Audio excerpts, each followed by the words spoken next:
Just give me 2 minutes, okay?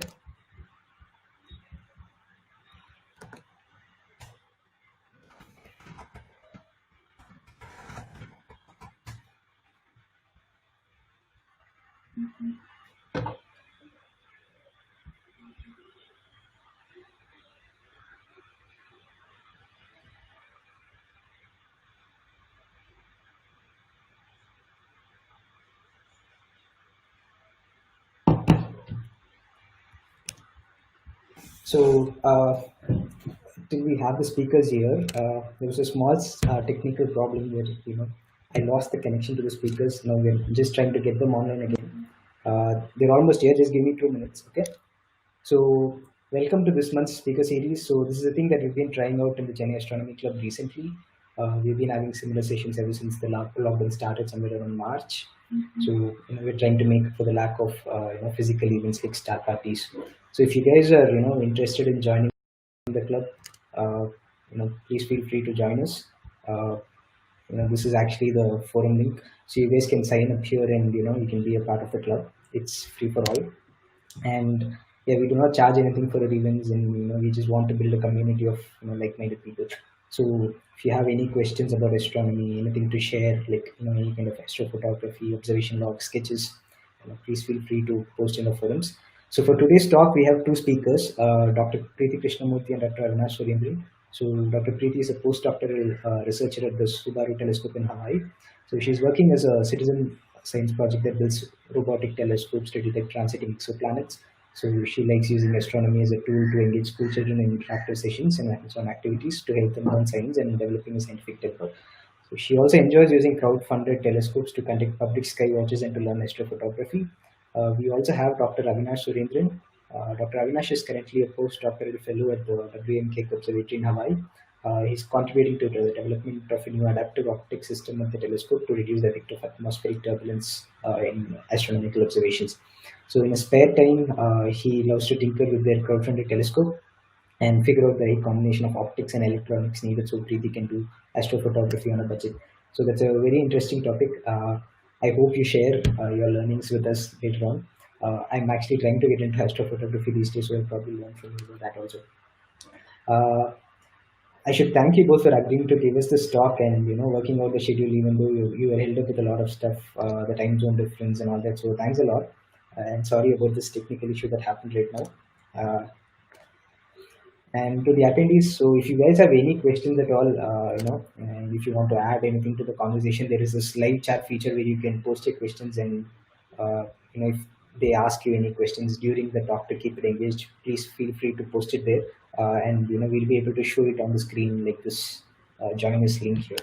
So please keep those questions related to today's topic. If you have anything generic, please post it in the forums so we can make the best use of time today.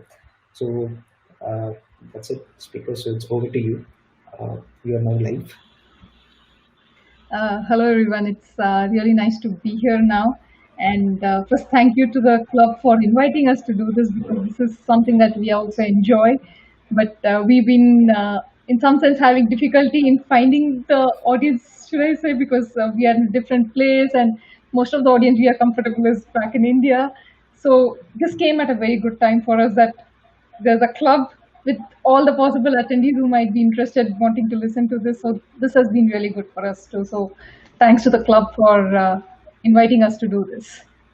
Yeah, same here. It is a good opportunity to connect with aspiring astronomers in India and help them in their journey to find a position or a career or a path wherever they want to go. So, yep.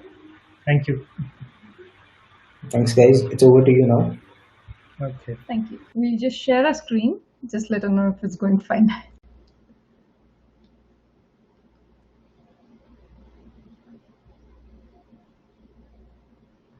Does that look fine?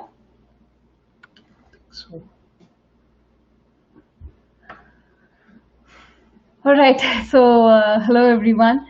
So first of all, thank you for joining our talk on There's More Than One Way to Become an Astronomer.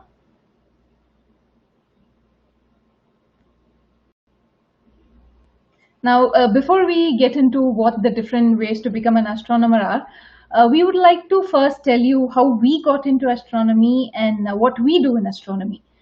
So sit back, relax, and enjoy a little story to begin with. Now, we will start by tracing our steps from school until we completed our PhD, our doctorate studies. So to start off, So I can start it off here. I mean, maybe some of you will connect with our stories, and that's why we are giving this explanation of what we went through to reach here. So, and our stories are very different from each other. That's why we both are telling our own unique stories. It's almost opposite to each other, is it? they will learn, I suppose. Yeah. So personally, for me, I come from the state of I was born in the state of Kerala in India, in the city of Trivandrum. I did my schooling in a CBSE school in Trivandrum. I did not have any specific interest in astronomy per se, but there were two important things which actually veered me in the path of astronomy sometime in the high school time. So, in the high school time, I think in TV there were a lot of science fiction series like Star Trek, and movies were there like Star Wars, and a lot of things which appealed to high school kids. And in addition to that, there was a physics tuition teacher who loved questions from her students. It's very rare to see that nowadays, I would say. And I used to pester her about you know fictional warp drives and starships and all these things I used to see in the science fiction series. And she would actually patiently tell me what was possible and what is not possible under the laws of physics. So I was I was dumped to the point where I actually thought that whatever they showed in the science fiction series and all were very real. And to the point where when I saw my first rocket launch at VSSC in Trivandrum, I was actually very disappointed. I was asking, that's all? So, uh, so this receptive physics teacher at an early age was quite helpful in my career path, I would say, and would help me put me on the journey of, turning on the bullshit detector to know what is right and what is not, what is possible, what is feasible, and what could be faked. So, especially in this time of fake news, I think that is a skill, irrespective of whether we are scientists or not, that we should have. Over to you. Okay, so my turn. I was born in a small, I think it was something between a village and a town in Tamil Nadu, but I was completely brought up in Bangalore. That's where my parents had settled down by then. And I did all my schooling from Bangalore.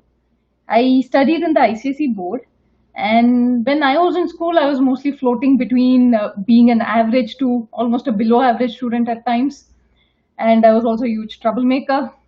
I was not interested in studies, and I really didn't see much sense in scrambling to score high marks. And to make things worse, I hated science in school, especially physics. I liked biology because I liked to draw, and I liked some parts of maths like geometry and trigonometry again because there were elements of drawing in them. But I did not like physics at all in school. But I loved astronomy.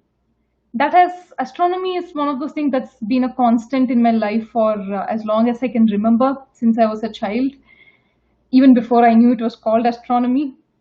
So every time someone asked me, the question that you get when you're in high school, what do you want to do in future? And I would just say I want to do astronomy, but I don't like physics, so I don't know what to do. I would leave them with a question and just sort of walk away from the scene. But what happened was my like for astronomy overpowered my dislike for physics, fortunately, which worked in the long run. And I decided to take up science for my pre-university after I actually managed to pass high school with, I think, around like 77, 78%. And I was honestly shocked I scored that high. I did not believe those marks. To me, it was amazing marks of my life. And after that, I decided to take up science in my plus one, plus two part. So moving on to the next stage. So I'll start here again. So It'll be good to compare our stories as we go. so I mean, plus two, I mean, most of you would already know who has gone through that phase. Entrance coaching starts, schedules get tight. So my parents are actually doctors, and they loved, and because of that, I also loved biology. But I was horrible at diagrams, making pictures, and things like that. So as it that was a time to choose the career path. I chose engineering during that time because I loved math and to design, but not necessarily make things, but to design things and see if it stood the test of feasibility under physical laws. So, and another good physics teacher helped me there also. So, I mean, as you can see here, two good physics teachers were quite important in making me veer my path towards where I am right now. Okay, so I have opposite points to make. So after school, I joined for a PCMB course at the pre-university level. So that is the physics, chemistry, maths, and biology. Now, in the first year, I was still coming to terms with physics because I still didn't really like it. And I was mostly scoring, again, average marks, just getting past. And it was the first year, so it wasn't as crucial as the second year. In the second year, I decided to focus a little more on physics because my astronomy dream depended on it. The whole reason for me to take up PCMB was to go forward with astronomy, and if I lagged in physics, I was scared that I would lose out on the astronomy. So I started to focus a little more on physics. And at this point, I kept aside all my college notes and study guides, which are usually framed around the important questions for exams. I stuck to the textbooks which had information over and above what you need for exams. So I started reading to understand. I would sometimes spend like half an hour to an hour on just one paragraph, and that paragraph would often just be the introduction to the topic. That part of the textbook from where not a single question comes. I spent time in making sure I understood everything that was explained over there. So I started also focusing on understanding the concepts basically rather than learning for exams. And that's where everything started to change for me. And I actually started liking physics at that point. So one of the most valuable lessons I learned at that time, which might be useful for some of you as well, especially if you're school students, is that my like and dislike for subjects in school depended on whether I liked the teacher or not. So if the teacher was good at teaching, or if that subject period felt good, I liked the subject. If the teacher was bad, or if I had bad memories associated with that period, I just disliked the subject. So once I started studying on my own, the teacher just became a medium between me and that subject. The medium can be good or bad, and that should not affect how I feel about the subject itself. So if there is a subject that you think you don't like, look a little deeper into it and see if you actually dislike the subject or a teacher who taught you that subject. So I focused so much on physics that year that I almost scored full mark in physics, which has never happened in my life before, in the board exam. And I just passed in maths because I did not focus on math at all.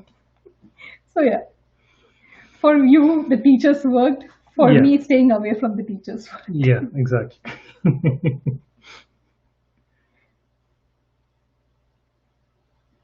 Yeah. So, I mean, uh, I always had decent marks. I was not a top ranker or anything like that, but having decent marks in 11th and 12th and in the state engineering exam and all, that helped me get into a decent state engineering college. I mean, I don't think I was motivated enough or pressurized enough from home. I'm thankful for that, for IITs or NITs. Although, good, I mean, I'm not discouraging you from that. But personally, I did not have the motivation to actually study in an IIT or an NIT that much. For me, I mean, going through engineering and trying to see what is there was quite important. So The advantage of going to a state engineering college was that it was taken based on merit, and because of that, there was a very low fee for the undergraduate program.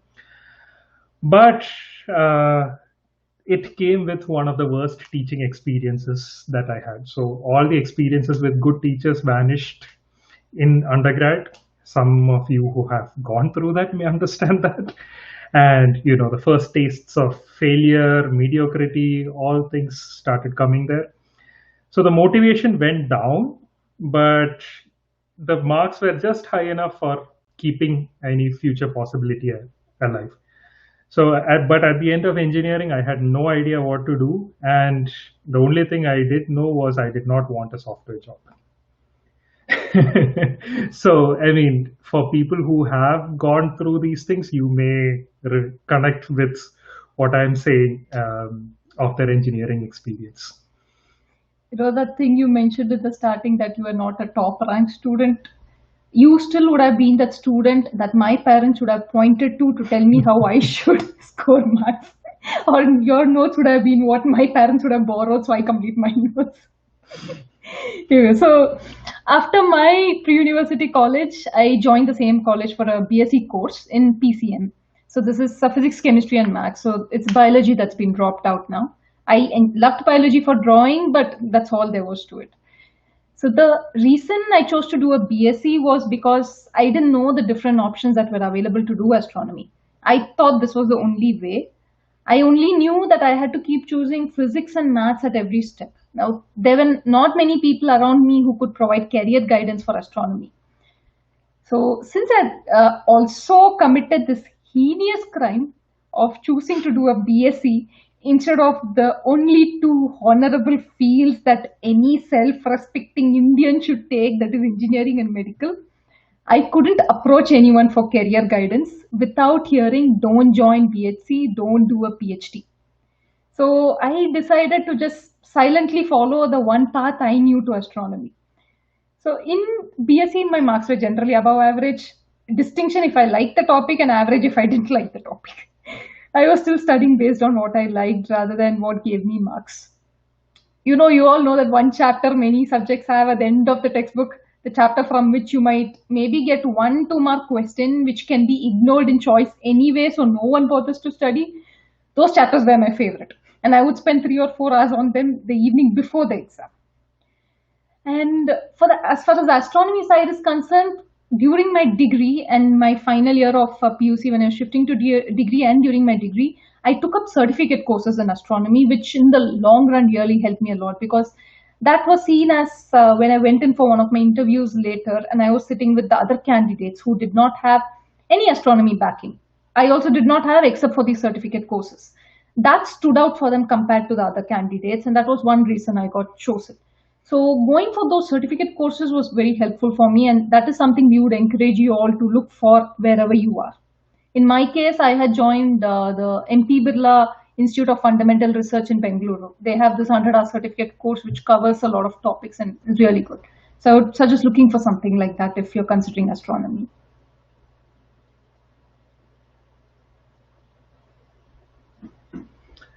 So immediately after engineering, I had got, I think, 2 software jobs in the usual placement stream. But as I said, I was looking for any other alternative apart from that. So I did not even know of the existence of the institute that I would join later, which is the Indian Institute of Astrophysics till then. Just to add to that institute you didn't even know of was the institute I saw to my way to college every single day and just wished I was there. Yeah, I was in a different city, but still, yeah. I mean, so, I mean, just like any confused engineer would do, you write the 100 different entrance exams, including GATE, CAT, all the things which come with it. And I wrote the IA entrance exam also because I saw it in an advertisement.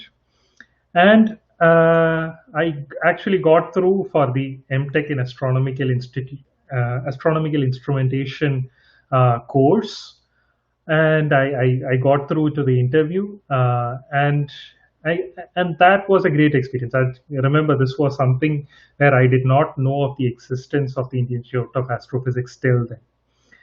So, for those of you who do not know, this is a very interesting course and this is conducted in MOU with Calcutta University, where the first year coursework is conducted at the Department of Applied Optics and Photonics in Calcutta University. So it's not even though the Indian Institute of Astrophysics is in Bangalore, you get admission over there. First year, you are sent to Calcutta University in the Department of Applied Optics and Photonics to learn optics there. Because the Indian Institute of Astrophysics mainly consists of faculty who are experts in astrophysics, and they now have some faculty who are good in instrumentation.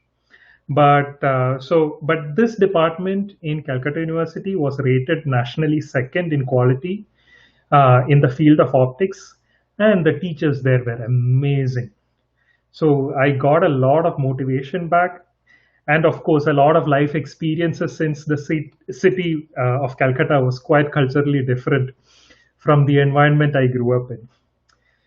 And so that was a very good experience, very good start uh, to my career in instrumentation. I would say that a mixture of incidents that were there and the good teachers that helped me reach the motivation required to start a career in astronomy.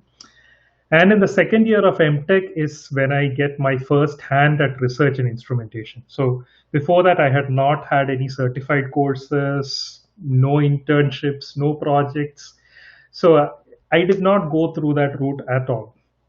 So, and in the second year of MTech, I built an instrument to study the Earth's atmospheric turbulence layers for the field of astronomy by observing the changes in the moon's brightness caused by the Earth's atmosphere. So that was my first hand in actual instrumentation. So in my case, yeah, he went through the engineering and then ended up at the MTech. In my case, so after my BSc, I joined for a MSc course in physics. So I went from PCMB to PCM to just physics. So I studied very close to the Indian Institute of Astrophysics. Most of my colleges were around that all the time. And during my MSc, I applied for one of their summer programs, for which I got selected. I was kind of surprised. And I continued on that same topic for my MSc final year project as well. So that was my first point of contact with the Indian Institute of Astrophysics and some sort of research, even if it's just a small project. So I had two small projects at the MSc level with Indian Institute of Astrophysics. So that was my first point of contact with it. So next. So I just want to add to that like whatever I said earlier, that even if you are for any reason, if you are you like engineering or you are forced to take engineering for whatever reason, let's say you are going for an engineering course rather than a physics or a BSc course, you still have a chance to come into astronomy, as I did, where there are options even in India to join as a person in instrumentation, as a scientist slash engineer, or per se you would say. And you can get into the field through that route with your existing knowledge without any need for immediate upskilling. So now at the PhD level, it was good that it was actually an integrated MTech PhD, and I did not have to write further entrance exams. And I switched to a collaborative project between IUCA, which is the Inter-University Center for Astronomy and Astrophysics in Pune, and my home institute, which was in the Indian Institute of Astrophysics in Bangalore. So, and I just want to say that inter-institute collaborations or those kind of collaborations are quite important in science, and that gives you exposure to how things are done on a global level. So I would suggest you to talk to people, collaborate with people at wherever stage you are to get the maximum amount of connections that you can. So in my PhD field, I was working on in a field of astronomy called adaptive optics, where I was trying to. So the field of adaptive optics, you need huge amount of supercomputers to do the computations which are required for that. So my project was to put all of that into a one single chip so that you can just install it on the back of a telescope. And this actually helps in the correction of atmospheric turbulence and increasing the signal to noise ratio, basically the clarity of observations through telescopes. So, and one more thing which was quite important during that time was that my supervisor or my collaborator at IUCA, he helped in creating contacts in Caltech and in the 30-meter telescope, which actually eventually helped me in reaching where I am right now. So, yeah. So, with respect to collaborations, go forward. Don't be shy about it. Okay, so in my case, after the MSc was done, the standard route is to take up one of the entrance exams for PhD, like NET, GATE, and those that are conducted by different institutes themselves to join for the PhD. By now, you would have understood that me and studying for marks and ranks don't go well together. When I try to study, I get distracted by what I like over what I need to study for that exam.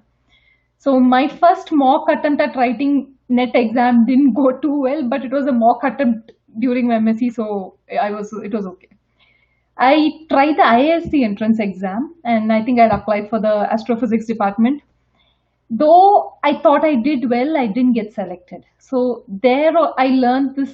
There I also learned that the department that you select also matters. So what happens is if it's a department to which a lot of applicants have chosen, and you do well on the exam, your chances are still less just because of the number of people who have applied to it, if you don't turn up in the top.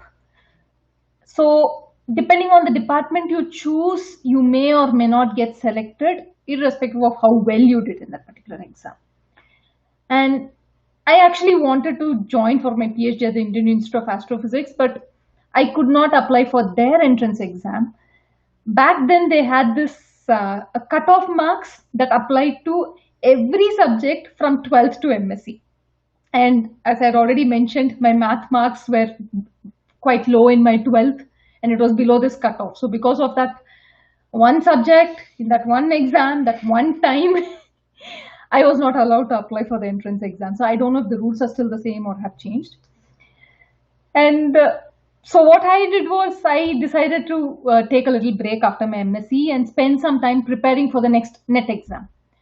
Now, meanwhile, I joined for a lecturer job in physics for monetary support so that I can be independent and just so that I can also always be actively involved in something every day. Otherwise, just sitting at home whole day for a year until the next exam, and I didn't want to go lazy, so I wanted to be active. And also, otherwise, if I sat at home like that, I would be married off. I don't want to go into the details of that, but joining PhD came after a lot of fights and rejecting marriage proposals. Because for me, at that point, my life and my ambition were more important to me than becoming someone's wife. That did not have as much priority to me. So while on this break, I came across an advertisement for a JRF, which is Junior Research Fellow at a university for a project in astronomy. So, and one of the conditions of the job was that the candidate would register for a PhD at the same university after 1 year of completing JRF. So JRF is something that goes hand in hand with PhD. So when you join for a PhD, even at big institutes, you go through 3 years of JRF and 2 years of SRF, Junior Research Fellow and Senior Research Fellow. In this case, the reverse happened to me. I got the JRF and I was told that if I want the JRF, I need to register for the PhD at the university.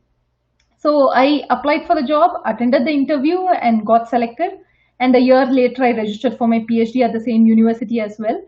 And the good thing was one of my co-guides who was one of the investigators of this project was Professor Jayant Murthy from Indian Institute of Astrophysics.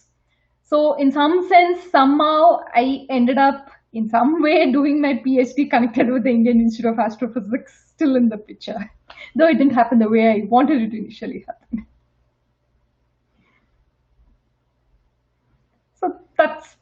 how we finished our PhDs, and about now. So right now, I am currently working at the Keck Observatory. So in the picture that you see there, they are the two telescopes on the left shooting lasers into the sky, and she is working on the telescope on the right, which The is more boxy looking one. the boxy, the cube looking one, which is the Subaru Telescope. So, and I actually work in this, as I said, in this field of adaptive optics, which is actually involved in shooting lasers into the sky and actually creating an artificial star bright enough so that we can understand the atmospheric turbulence, the changing atmospheric turbulence in our atmosphere and correct for it in real time so that we can observe stars, planets, all the extraterrestrial objects with much more clarity than we can normally do from Earth. So that is what I am working at right now, and I actually feel very lucky to be where I am right now. To actually understand that, I would suggest you all to, maybe after the talk or even now, just go to Google and search for adaptive optics before and after images. They're really nice to look at. So in my case, I am working as a postdoc at Subaru Telescope, which is that boxy looking telescope next to Keck. And I am working on a project called PANOPTES. So this project involves the public and students and citizens, anyone, the public building low-cost robotic telescopes in their backyards that can be used to detect transiting exoplanets. So that's basically our story so far. And now the reason that we wanted to tell you our story before showing you the different ways to join astronomy was to show you how different we both are in the way we do things, how different we were as students, how different our marks were, and yet the both of us are working in astronomy today, right next to each other. We are next to each other and our telescopes are next to each other. So some of you might have related better to his story. Some of you would have related better to my story. We want to tell you that both are fine. So in his case, he did not start off with an ambition to do astronomy, but he had consistently good marks, and that allowed him the advantage to pick from several paths that were put in front of him that he could possibly take. In my case, I had a strong ambition, and every time I had to make a decision on what my next step would be, I took the one that would lead me closer to that ambition. So we have been very different in the way we have handled this and we have reached here, but eventually both the paths have worked. So what we want to say is don't stress out over one person's way of doing things. That may or may not work, or you find the path that is right for you, which can, if you have the marks and you have the ambition, great, there's absolutely no hindrance whatsoever. But if you feel like your marks aren't that good, you can still do astronomy. Don't let that stop you entirely. You just need to find a slightly different path from what people will otherwise tell you.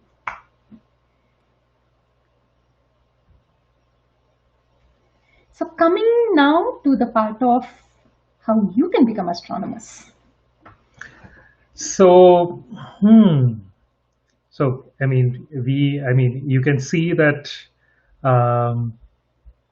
the paths to reach wherever we are encapsulated here right now.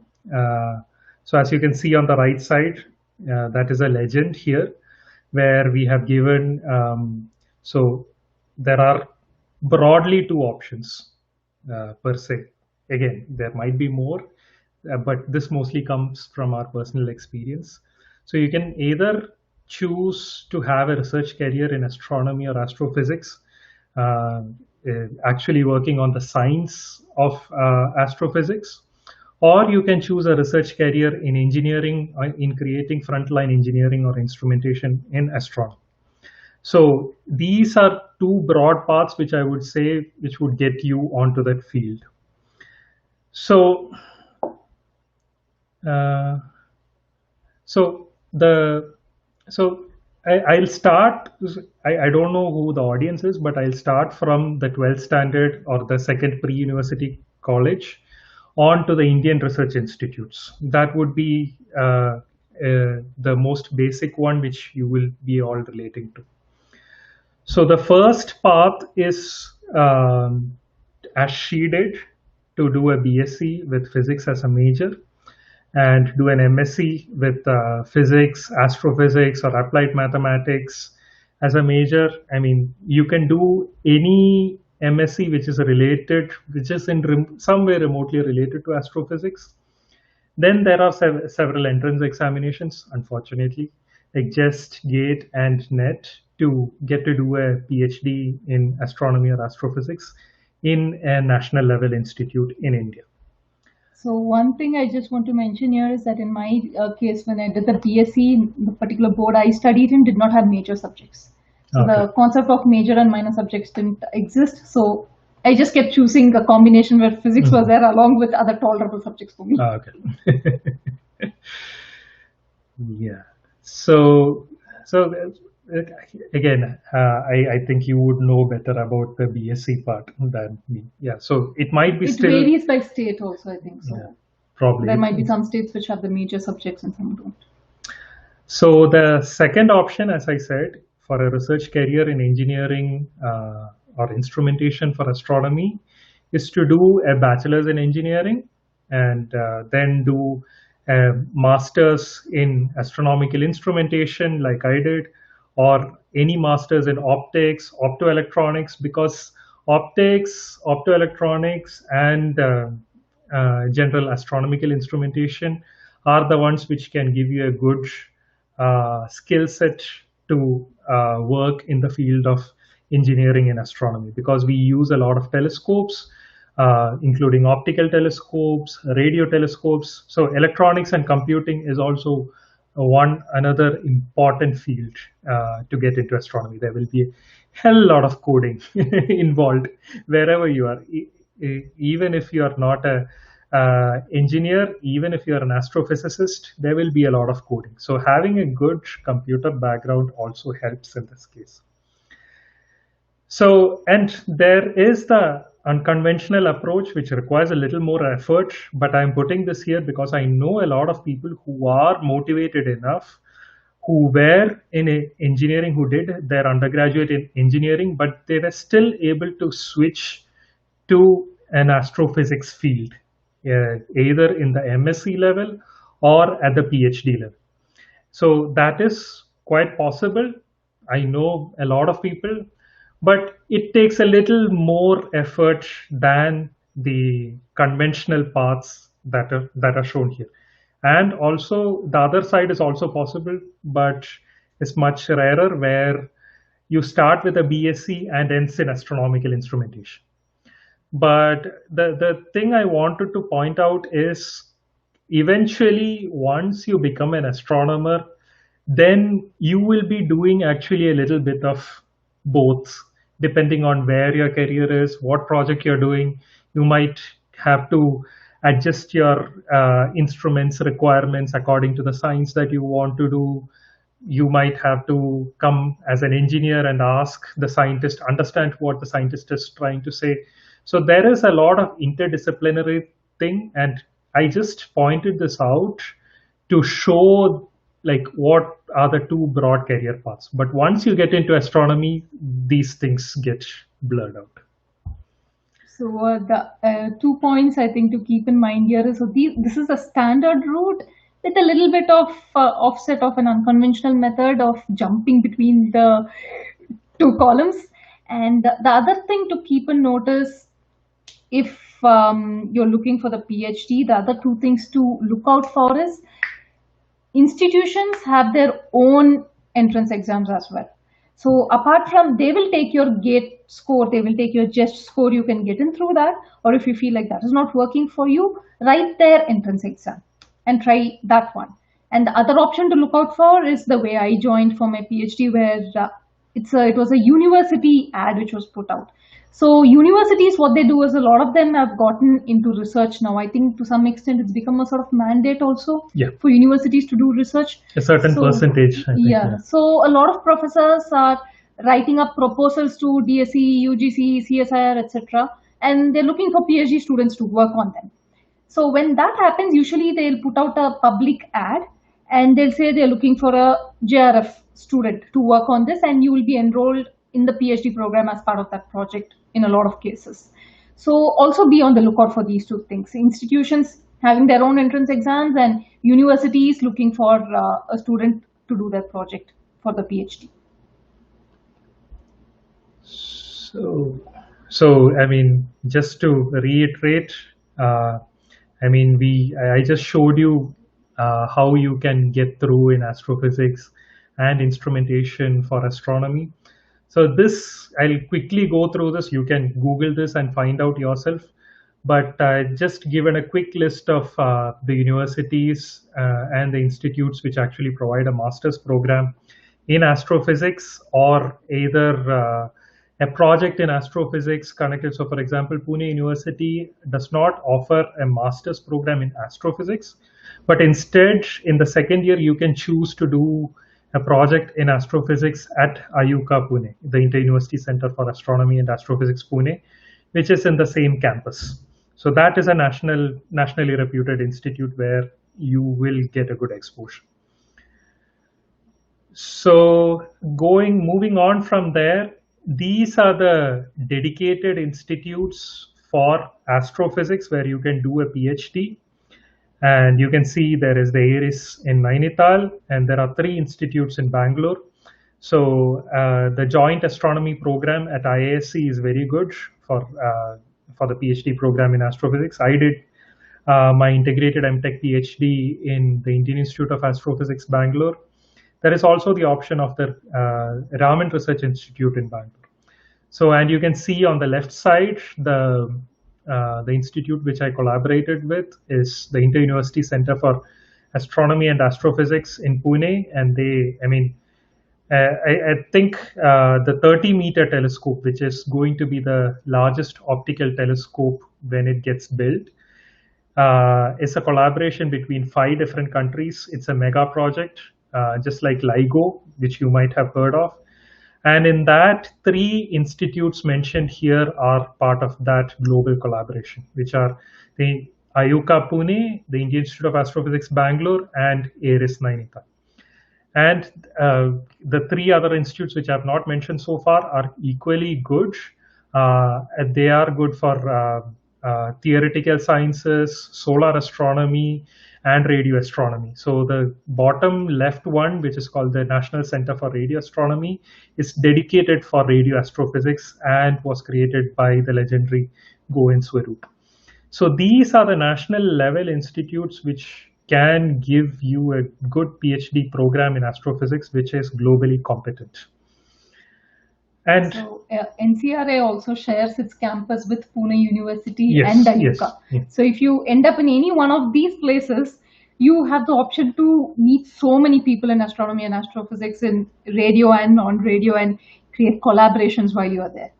So this can give an early exposure for you to astronomy in your master's field, or even if you're doing in the bachelor's field itself, to know and talk to people who are here. So, and in addition to that, there are multidisciplinary institutes. They are not lesser than the ones which were mentioned before, so they have different science fields involved in it. They have a lot of fundamental condensate physics, chemical engineering, a lot of biology research.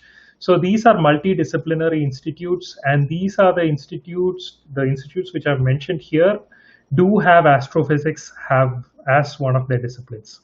And they also are globally competitive, or are close to it, close to being globally competitive in their fields also.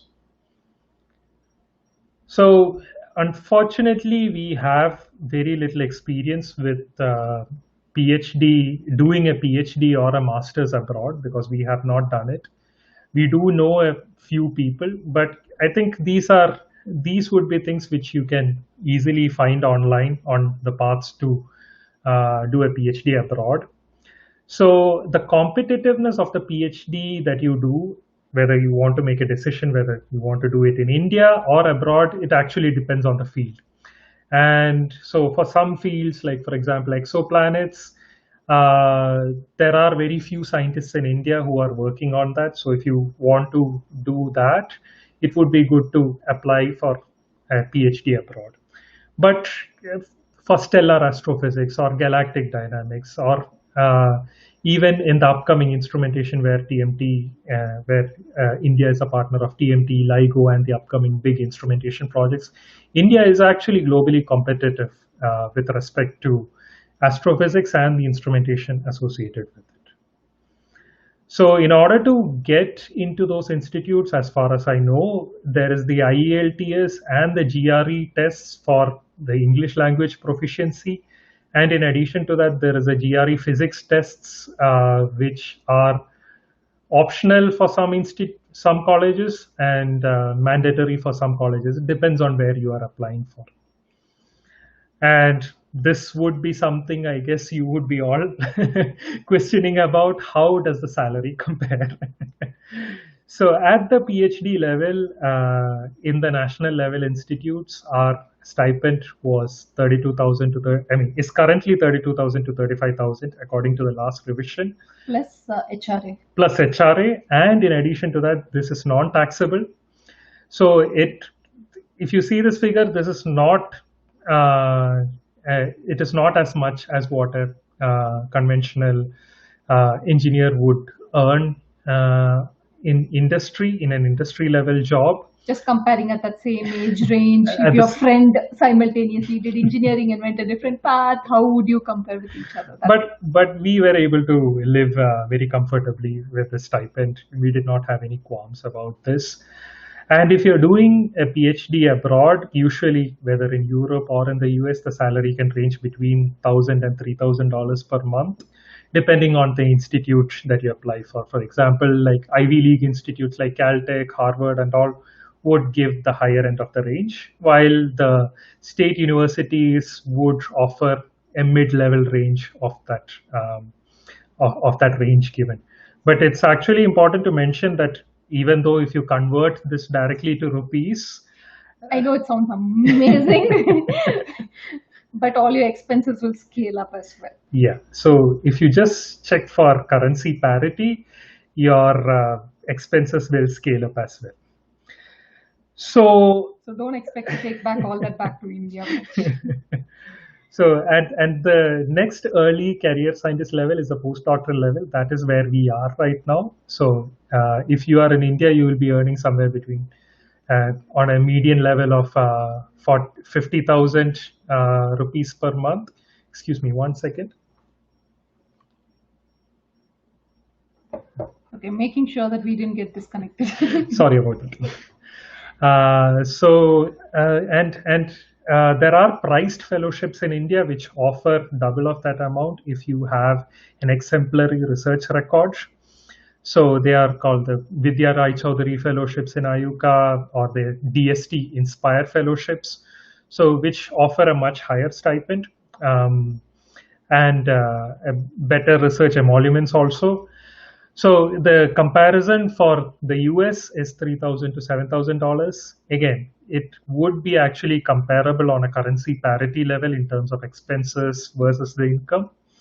And I would not make a decision based on just the money which I would earn rather than the interest part.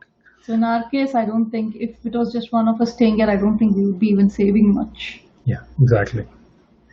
And if you're wondering about how much the stipend is going to be, and for India, the stipend is something that is standard, fixed by the government. It's revised every once in a while, but it's not consistently revised every year or every 2 years. It happens once in 3 years, once in 4 years, and it's public information. So you can just go online and check what the salary is for a DST fellowship or CSIR fellowship, etc. So that information is easy to find online. So you might have seen some version of the meme in for different fields, what we actually do. I'm sure that is a question in all of your minds. So, I mean, I can say that it's broadly divided into 3 categories. The first category is theory and modeling. So these this is actually done by theoretical astrophysicists who make theories and models based on existing information. So they are put forward, several theories and proposals are put forward for possible explanations of as of yet undiscovered physical processes. Most of them could get rejected as part of the scientific process. It's quite normal. And for example, one example of competing theories are steady state versus inflation. The proposal that the universe is not expanding is in one format versus that the universe is expanding, where the current observational evidence actually points to inflation as the more plausible correct explanation. But if any evidence comes to refute that explanation, we may actually be in a state of flux again. So another example where we do not have the means to confirm such conflicting theories is, for example, loop quantum gravity versus string theory. So we do not have the technology yet to figure out what among those two is right, because there are a lot of conflicting theories within those concepts itself. So, and the next step for astrophysics is usually observation and analysis. So if the technology exists to observe this physical process according to this theory and these models, observations are conducted. The quality and the quantity of data matters a lot here. And data science is a very important field at this level. So an example here is the Kepler satellite, which you might have heard of, which observed 530,000 stars, almost 5 lakh stars, and detected 2,600 planets in a matter of 10 years. This is huge. This is unprecedented. This had not been done by any other telescope before. So knowing that there are 100 planets that support life gives more confirmation of life outside of Earth as compared to just speculating that, okay, one planet might have life, might not have life. So that makes a lot of difference. I'm not saying that we have found 100 planets that support life, but the statistics of a theory matters a lot in confirming that theory. So in addition to that, the quality of data matters also. So finding out the true physical nature of the universe requires a lot of effort from our part in making sure that the information that we get is accurate. One part is careful engineering of the instruments, which I'll come to later. But an equally important part is the analysis and correction of data, which gives accurate results. This is a field by itself. The analysis of data, which has already been observed, is a field by itself. Yeah, one example of a feat here is a 30-year-long study and analysis at the center of the Milky Way to show the presence of a supermassive black hole. And as you all know, that won the Nobel Prize this year. So it required immense levels of data analysis and processing in addition to observations to get to that level. Huge number of people worked for that Nobel Prize. I think I would broadly say that so far these two topics is what would fall under that first column of career, which is going through the BSc, MSc, PhD route. And this third one would be more closer to engineering. Of course, there's an unconventional jump, but this is standard. We jump to and fro in between, but we mostly, I mean, it depends on person to person. On the project. The project, yeah. So usually, the technology and instrumentation is actually a big frontier where current technology, although progressing, cannot always answer the questions that we ask in astronomy. So because of that, this is a very exciting field on the cusp of using the best tools, engineering tools that we have to find the answers to the big questions. Some of the challenges here are the size of the telescopes that we can build, the accuracy of the instruments connected to the telescope, and how good we are in peeking at the universe through our blurry atmosphere versus sending telescopes to space. So as you can see here, this might be a photo which the amateur astronomers who are hosting our talk would be familiar with.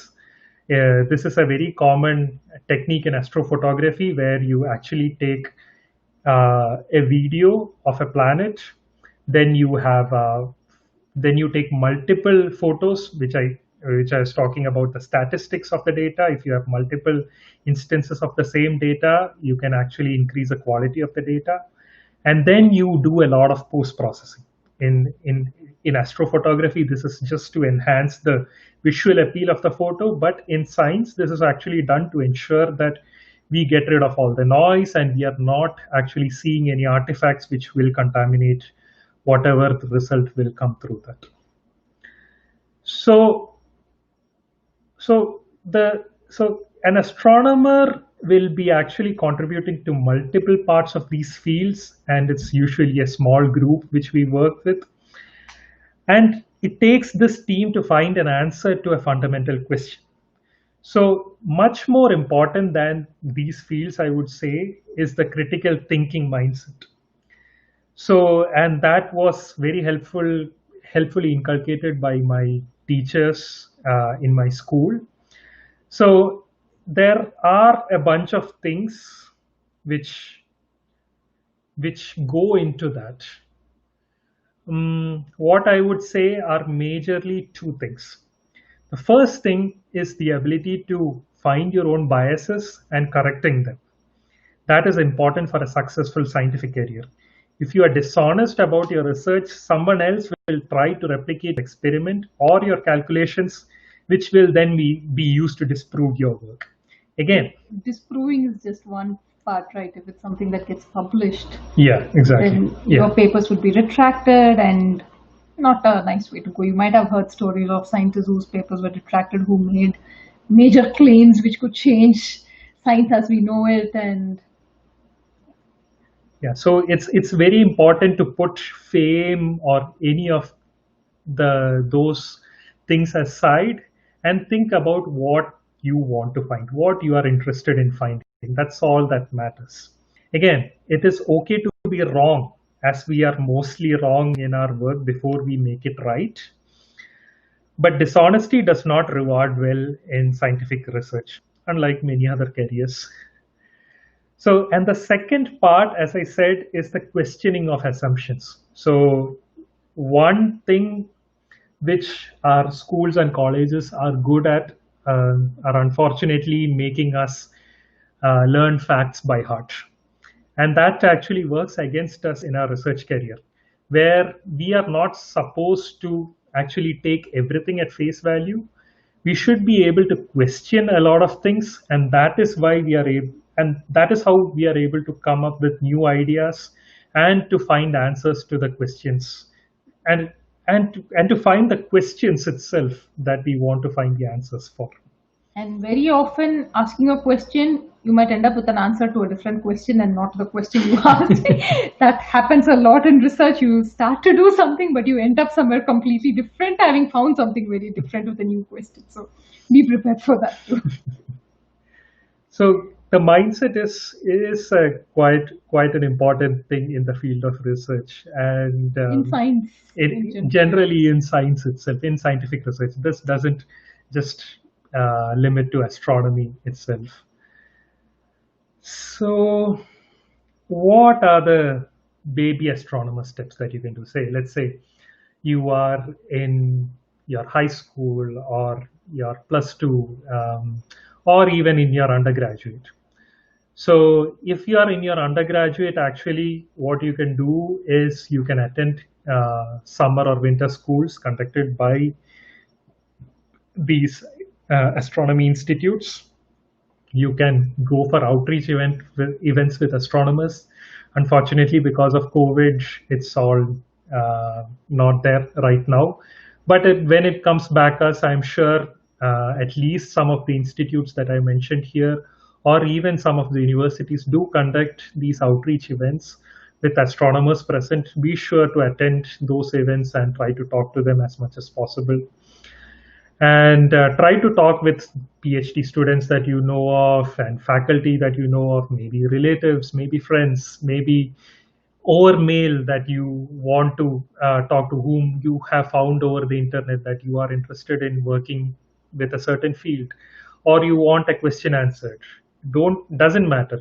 Be courageous enough to ask and mail people whatever questions you have. So one of the most important things to have an early start into getting into the astronomy community is to apply for internships and projects, even at the undergraduate or at the master's level, as for example, Preethi did, where at the master's level, doing the project in IAA, in Indian Institute of Astrophysics, actually got her first steps into the astronomy community.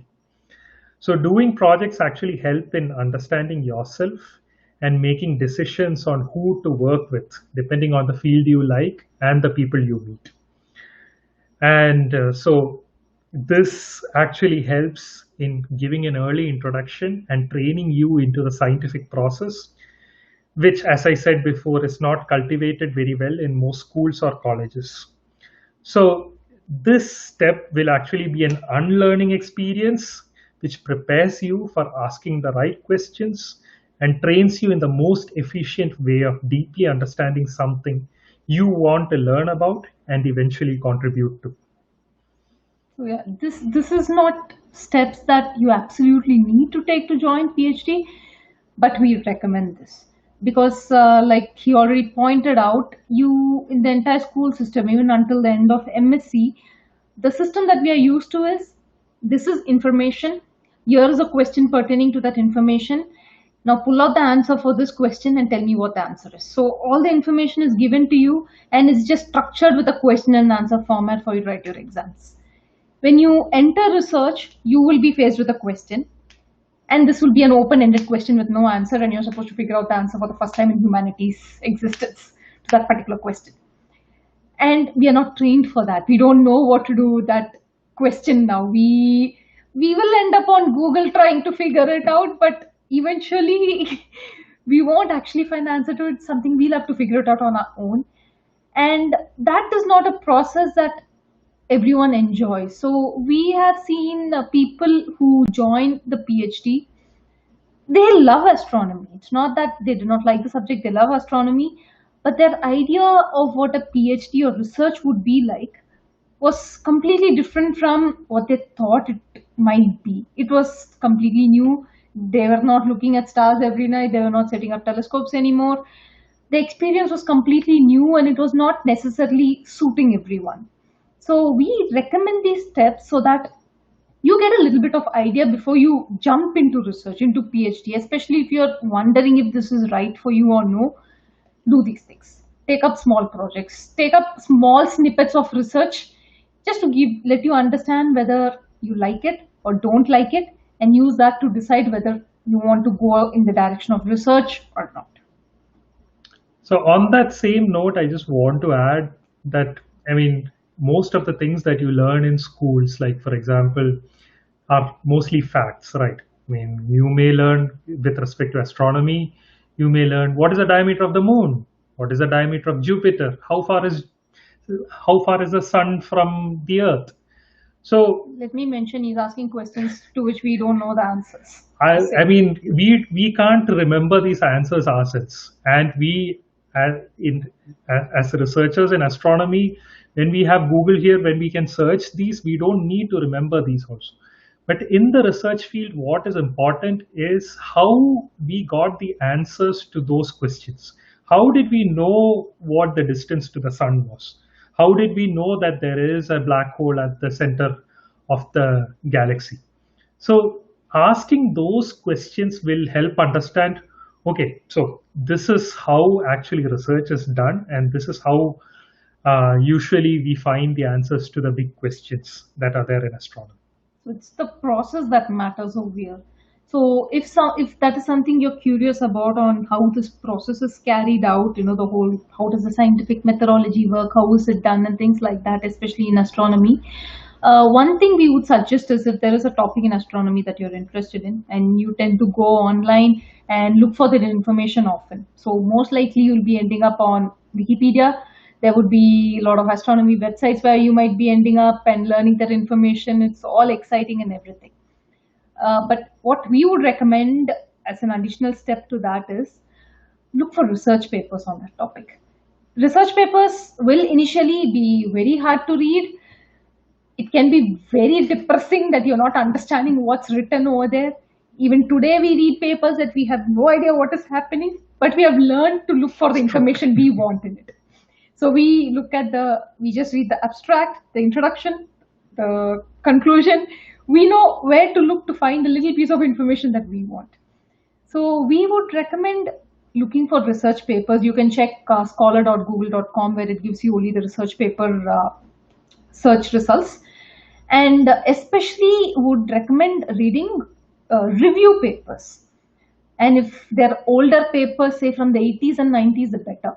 Because review papers tend to go over the entire topic. They tell you about what all research has been done so far, and they give a lot of basic information in a way that is more readable than other research papers.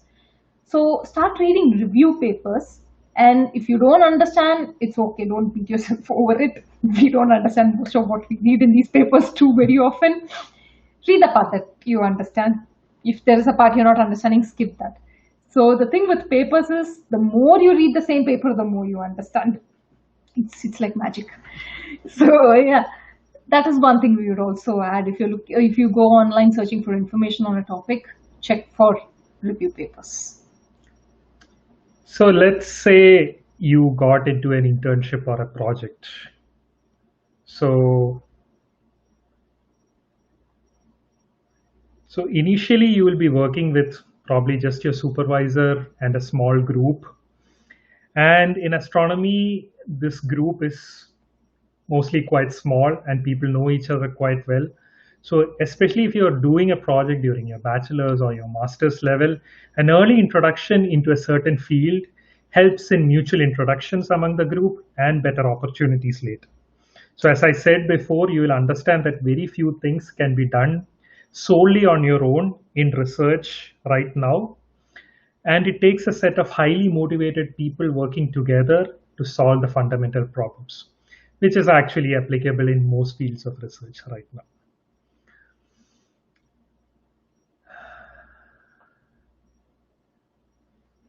So as you can see here, this is one of the pages of the American Astronomical Society. This is one of the job sites. So if any of you have any doubts about how many job opportunities are there in the field of astronomy, will I get a job?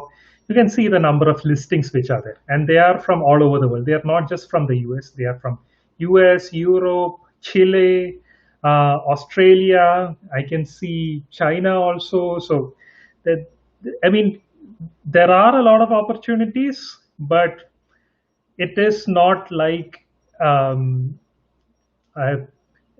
placement after engineering where TCS takes 100 students from a college. It is a little less than that, I would say, but it is still sufficient enough if you are interested in the subject, where you don't have to worry about whether you will get a job or not. So the one more reason why we also wanted to show you this sort of portal is, even if you're in school or if you're not even looking at a job option right now, we would still encourage you to just go and check one of these job portals for astronomy. So the reason for this is, especially if you're deciding which path to take, let's say you want to know, where will I end up if I take engineering and get into astronomy, or where will I end up if I do a BSc? What sort of work will I get? What kind of projects will I end up in? This is a good place to check.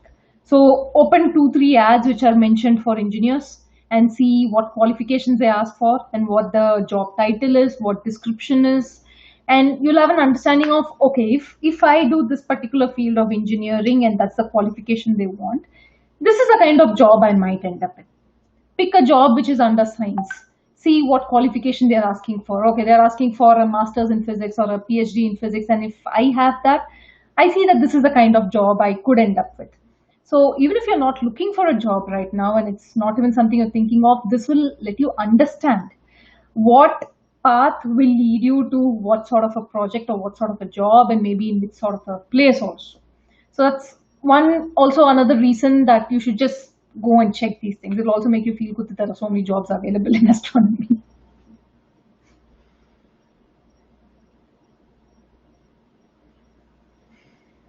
Okay, so coming to where I was stuck in high school. So let's say you like astronomy, but you don't like physics or maths. Say you like botany, and this has nothing to do with your teachers or your environment. You yourself just don't seem to like physics or mathematics for any external reasons. And let's say you like botany, but you also like astronomy, and you're leaning more towards botany, but you don't want to let go of astronomy. So, are there other ways in which you can still be a part of the astronomy community professionally? Yes.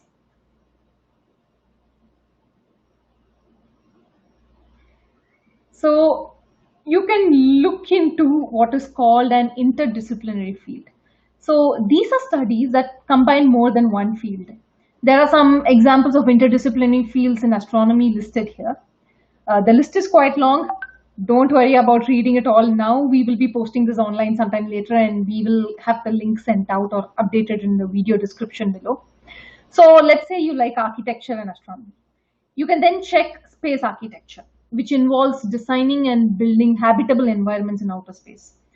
Of course, you will need to check if that career path has opportunities where you decide. And if you are an architect, you will need to then collaborate with someone from the astronomy side.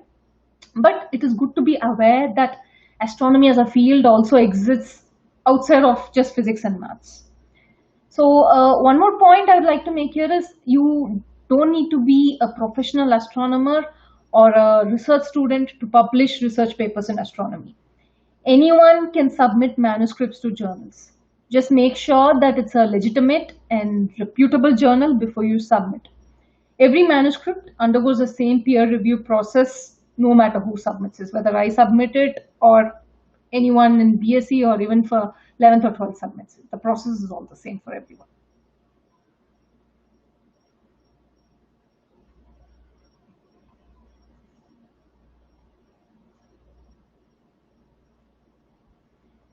Now, let's say you were interested in astronomy, but for some reason you couldn't get into the field professionally. Maybe you had to take up a job due to certain circumstances. Maybe you didn't feel very comfortable in research. Maybe your studies were discontinued for some reason, or you're already retired, but you're interested in just being a part of the field and contributing what you can to it. So, is there something you can do? Yes.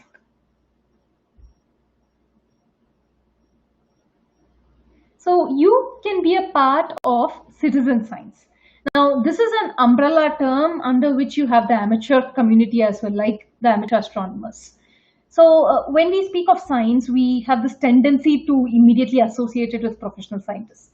However, science as a field is not limited to or only practiced by professionals with the appropriate degrees. A lot of scientific research is also carried out by amateur scientists. So citizen science is just the practice of public participation and collaboration in real scientific research to increase scientific knowledge. So simply put, it is just a collaboration between the people who are curious about the field and willing to take part, and the scientists who are working in that field.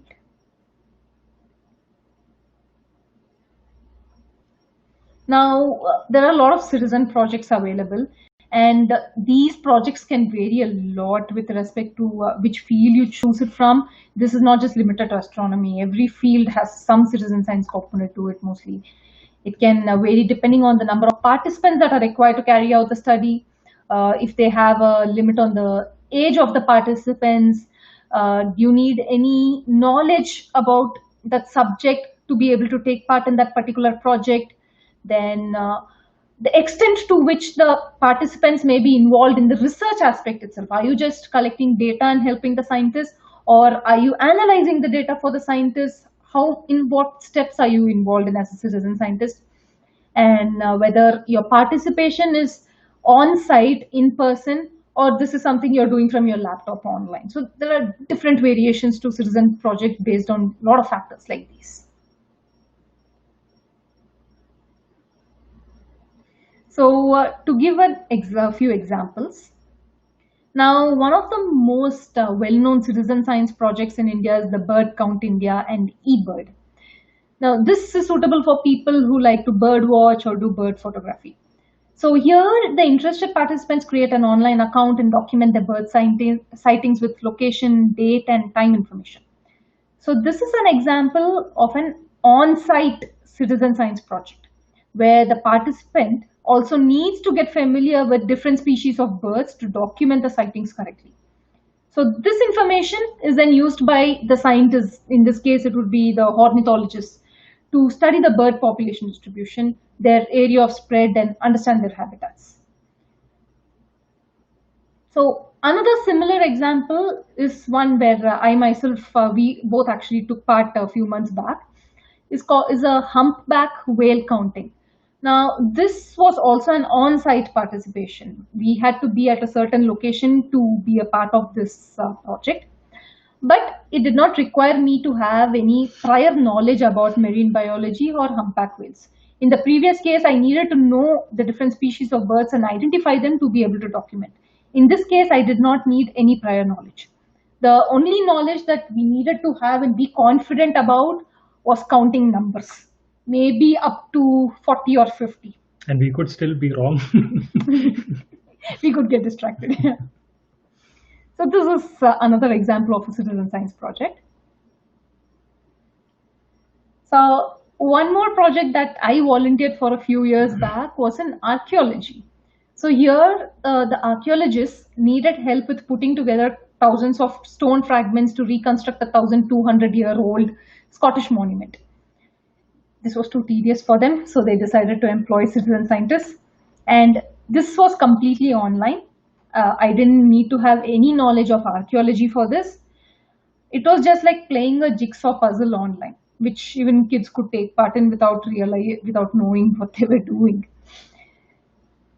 So citizen science projects are aplenty, and it very often just comes down to picking the right one that works for you in terms of your area of interest, how much time you can spend on it, if you prefer only online or on-site activities, your prior knowledge of the subject, etc.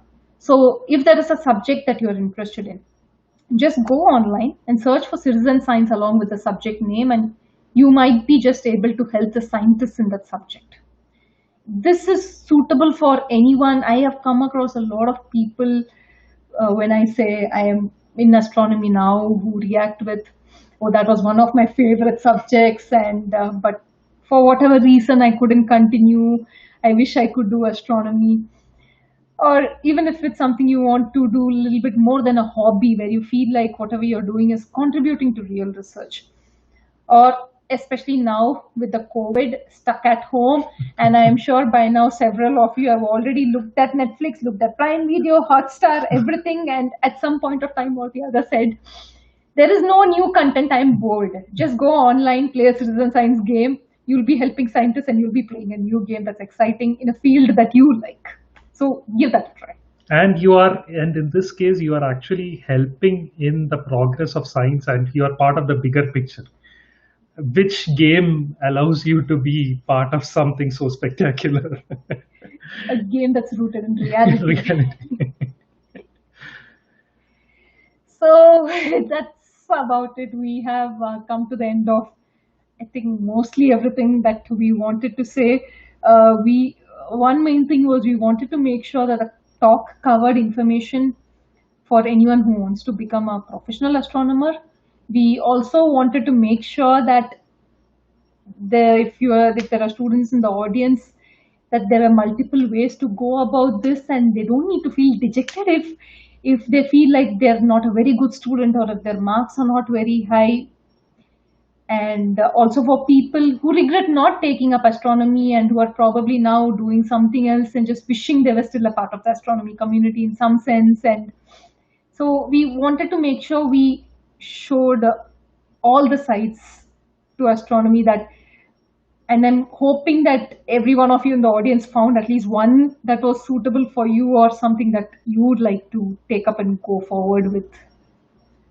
So what I want to add is, when you start off, at least just your heart needs to be in the right place. Like, you are interested in asking questions, finding out more about the universe, finding out more, have a very curious mind. That's what starts it off. Science, math, all those things will follow eventually. I mean, you don't need to worry about it right now.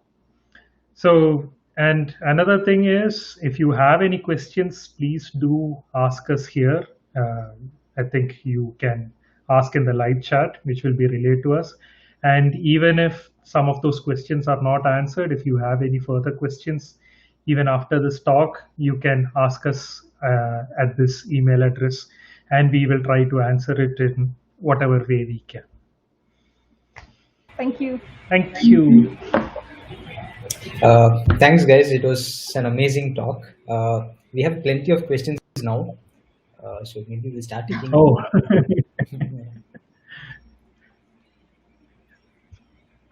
Just 1 second. Okay. Yeah. Yeah, so you should be able to see the chats on your screen, is that right? And Yes. Yeah.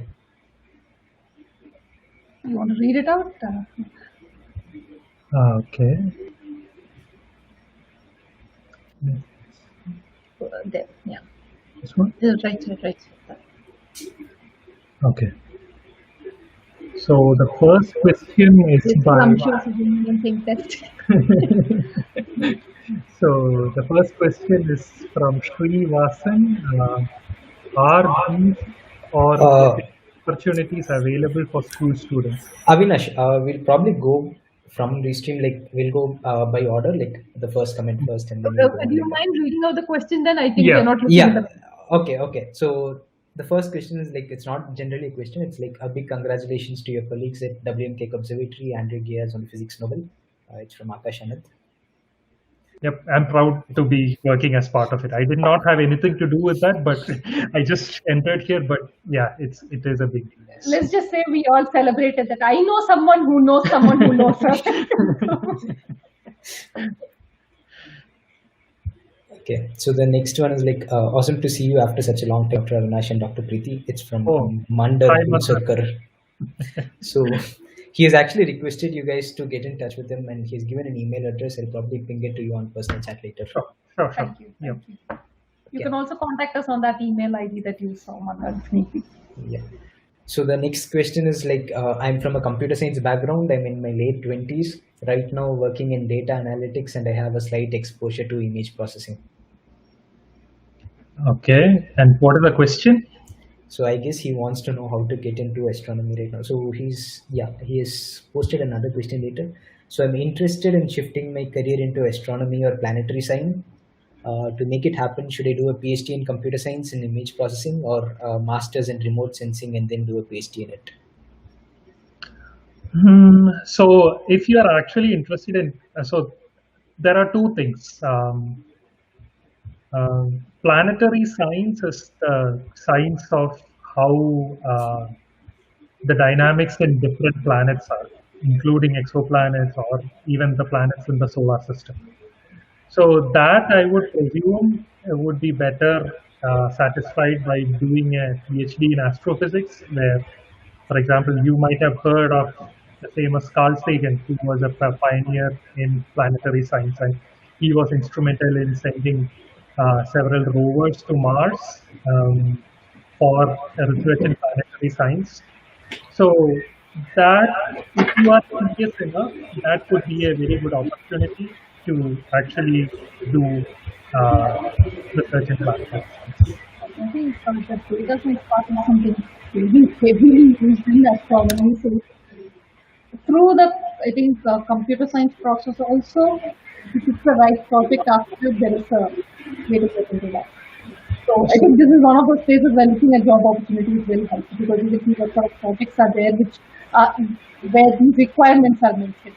So I think I myself work with someone who's from software engineering background. Thank you. So the next question is like, is there any place around Chennai for stargazing? I would suggest asking this in the forums. So the forum link is over here. So please ask us there. Like, there are plenty of us who know places around Chennai. we can help you out there. Next question is like, what kind of certification is it again? I think this is about the certification courses that Preethi mentioned. Yeah. Yeah. So in my case, I had taken up two certificate courses, and this was with MP Birla Institute of Fundamental Research, and one was I Wait, think this was in the MP Birla Institute is in Ban- planetarium? Or? no, no, it's not in planetarium. It's close to the planetarium. Okay. And one was a short summer course that I had taken up, and the other was a 100-hour certificate course. So the 100-hour certificate course, what they do is they bring in scientists who are reputed in different topics, and you get to attend the lectures by all these professors and scientists, and it's kept at a level that's suitable for the students. And at the end of it, you kind of submit like a little dissertation. So that was good because I felt like it gave this little introduction to how a thesis is written. And this was at the BSc level. I don't know what opportunities are there in Chennai for this, but this is what I had done. To add to your point, Tamil Nadu has this Madurai Kamaraj University. So even they offer this remote diploma sort of thing. And I'm not sure if you know this person, Prabhu Kuti. So he currently works. Yeah, I know him through Facebook. Yeah, so he currently works as an astronomer in a planetarium in the Middle East. So he actually did that course. So that is one thing. And another thing is like for students, this Chennai planetarium, they conduct a summer and winter schools of astronomy. It's usually done for 3 or 4 days, and like you said, they bring in proper astronomers and proper scientists, and they actually conduct the course. That will be very good. Yeah, I agree. That will be very. And you get that time also to talk to them, have discussions with them at that time, and one time, which is hard if you just walk into an institute and try to talk to them. Yeah. So I have actually been a part of that course when I was back. I was a student and all that. So they do this during your summer vacations and half-yearly vacations. So it's done for 3 or 4 days. So if anybody in Chennai wants to get their kid involved, I'd suggest contacting the planetarium here. Okay. So the next question is like, I read somewhere that adaptive optics was used for resolving the pictures to study the black hole at the center of the Milky Way to get pictures corrected for turbulence. Sounds like your question. Yes, I would say yes, definitely. So one of the statements that the director of the Keck Observatory, where I work, announced was that I still remember 10 years back when Andrea Ghez came to me as a fledgling astronomer and asked me to do something impossible, which I thought was very foolhardy. And this is how a lot of questions in astronomy start. And you can see that 10 years later, it led to the Nobel Prize. So yes, so Keck's adaptive optics systems, which is one of the best in the world in terms of the clarity of images and the science output it produces, was very instrumental in this Nobel Prize winning discovery. And why this is very important is because as you look farther and farther far away objects, as the distance to the object increases, the resolving power of telescopes reduces because they are farther away and things are closer together, right? So you need bigger and larger telescopes to resolve the same objects. So, and one thing is that Keck is a 10-meter size telescope, which is one of the largest telescopes in the world, which means it can resolve objects which are very far away and which are very close together. And in addition to that, the advantage of adaptive optics, where this resolution, if we observe from Earth, is very limited by our Earth's atmosphere. So we use this technique of adaptive optics to make the images look as good as they are in space. And this is very important because you cannot send a 10-meter telescope to space. If you want to get the same resolution as you get in Keck with adaptive optics, you should send a 10-meter telescope to space. The largest telescope currently which is in space is the Hubble Space Telescope, which has a mirror size of 2 meters, which will not be able to have the resolving power which was able to collect this data required. So that's where adaptive optics comes in.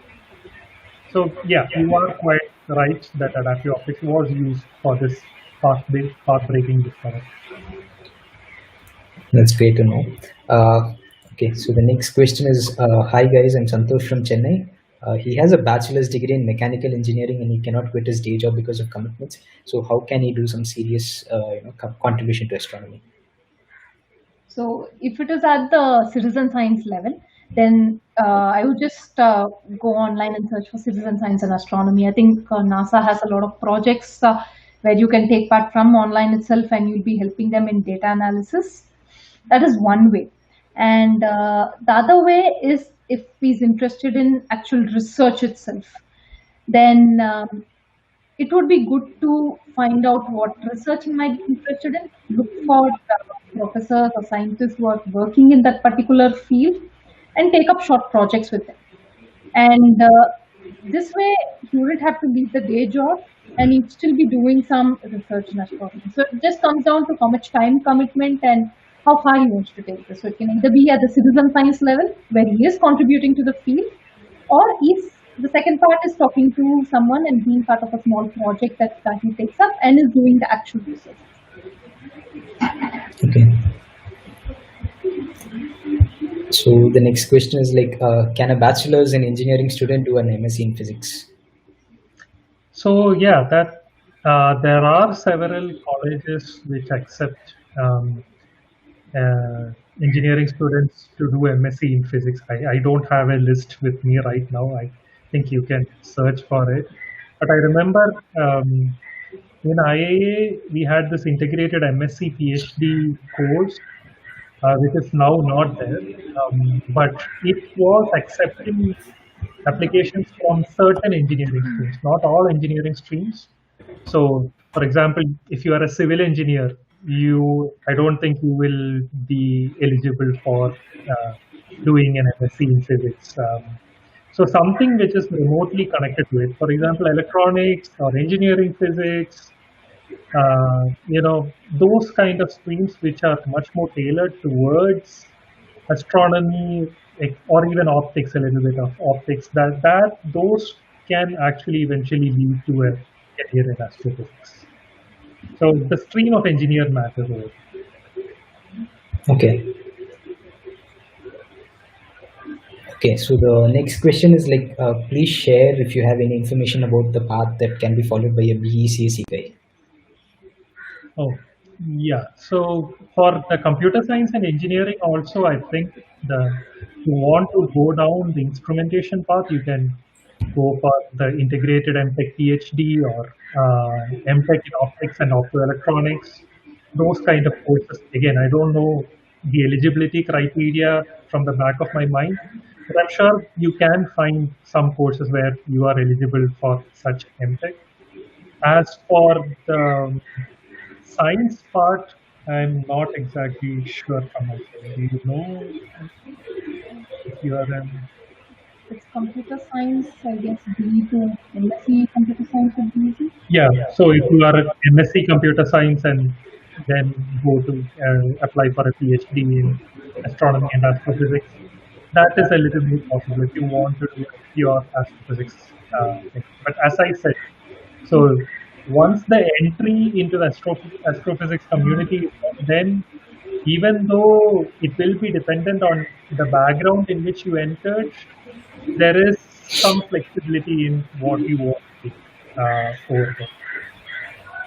I hope I answered your question. Okay. So are there any citizen opportunities available for school students? Citizen science? Yeah, I guess that's what he's asking about. But NASA itself has a lot of citizen science projects, and some of them are just like playing games and especially tailor-made for school children. So I think one of the most famous ones is Galaxy Zoo, right? Galaxy Zoo. One is Galaxy Zoo, where they give you a little bit of a training set and they tell you that this is a spiral galaxy, this is a barred galaxy, this is an elliptical galaxy. Now can you look at some new images and tell me whether it's spiral or elliptical or barred? That's it. So that way you're helping out scientists in sorting out the data and categorizing them. So yes, there are a lot of options for that. So the list is huge, so that's why I did not prepare the list as such. But if NASA website is a good place to check for that. I think just look for NASA Citizen Science, and it'll take you to a website which lists all their projects. And they have this one thing called Finding Nemo or something like that, where you look for coral reefs from satellite images, and you color it in like playing a little coloring book. Lot of things. Okay.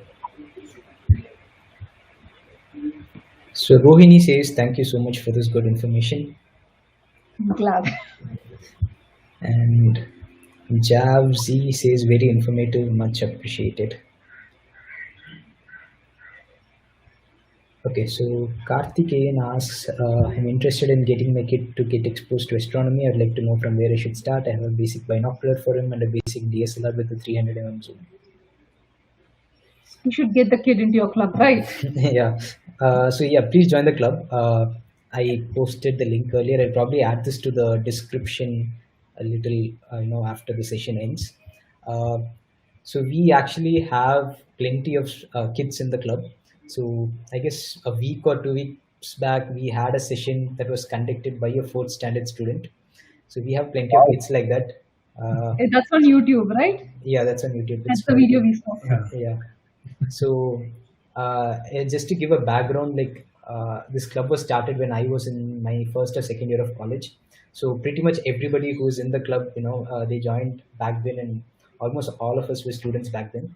Uh, Even right now in star parties, like there are a bunch of, like, I would say, like 3 or 4 serious observers, and one of those observers is actually Advait, and he joined the club when he was in sixth or seventh standard. So he used to come with me to star parties back then, and it was only 2 or 3 of us.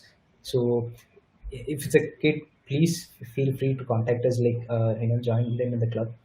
We have plenty of kids here, so they'll have company also. And I just want to add that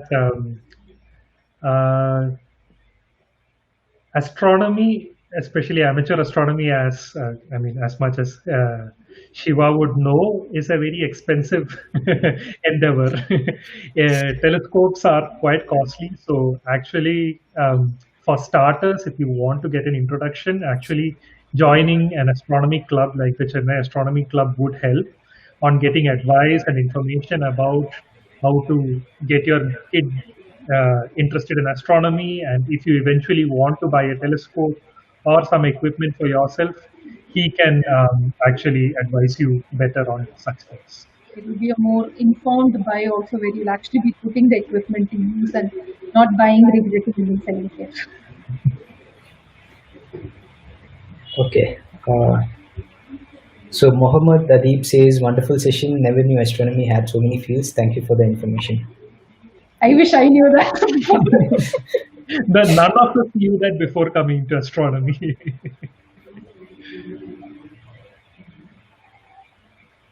Okay. So again, Karthikeyan asks, what is the best place to get a telescope? I would suggest asking this in the forums so that we can help you out. YouTube may not be the best place to answer all this. So, are there any free web-based space observation sites? So there is the remote observation, for example. Space-based. Uh, Space observations. No, I guess he's asking for remote telescopes. Yeah, remote telescopes. There's one I know of, which I've come across in conferences and all, but I think it's most likely a paid service. There's one called iTelescopes. Yeah, there are actually 2 or 3 such sites, but I'm not sure if any of them are paid. I actually used, there is iTelescopes, and there is this. There's this Las Cumbres network. Yeah, there are plenty of them. I'll probably add them to the description later on. But I don't think any of them are free. Yeah. There is also this other site. I don't remember the name off the top of my head right now, but they give you some 40 free credits, and you can take photos with that telescope of any object from observatories in Chile. Okay, that will be good. Yeah. There was a virtual observatory. I've never used that. I'm not sure if that does something like that. Video. That is done by Ayuka itself, but I don't know. It doesn't actually take images, or I'm not sure of its proper function. I'm sorry about that. I think what I'm talking about is IE telescopes only. I'm not sure of the name, but they give you like 40 free credits, and it comes to around 1 hour of exposure time. So they let you take using any filter, so H alpha, H beta, O3, anything, and if you want more than that, you have to pay. So yeah. So Jab Jassy asks, I'm a wireless engineer by profession. Knowing about SNR, I guess he means signals to noise ratio, and cosmic background radiation is my thing. I'm not sure if there's a question here. So, if it is just a comment, I can just add. Yeah, I mean, radio astronomy is basically a lot of wireless engineers putting huge amount of radio antennas to search for radio signals from the sky. And as you may know already, one of the first extraterrestrial signals uh, was received by two wireless engineers from Bell Labs.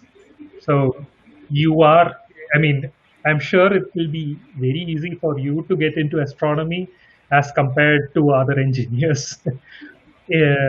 By astronomy, I mean in the radio astronomy field, not necessarily in the optical astronomy. So, if you are in any way interested to pursue a career in radio astronomy, in instrumentation, or even astrophysics, there is a chance that. Okay. So the next question is, should I do MSc Physics? It's up to you. So depends on what you are interested in. If you are interested in pursuing a career in astrophysics, then yeah, MSc Physics is the most direct and most straightforward way. But even if you do other form, as Preethi showed you, We don't know if the person has done BSc previously or engineering or yeah, depends on the eligibility part also. So it depends on if you are eligible for MSc Physics, that is the most direct way to get into a PhD in astrophysics, which will catapult you into the career of astrophysics. So Satya, I guess it would be better if you give us more context to answer this question, right? Okay, so he says, I'm already doing citizen science, want to take it to the next level.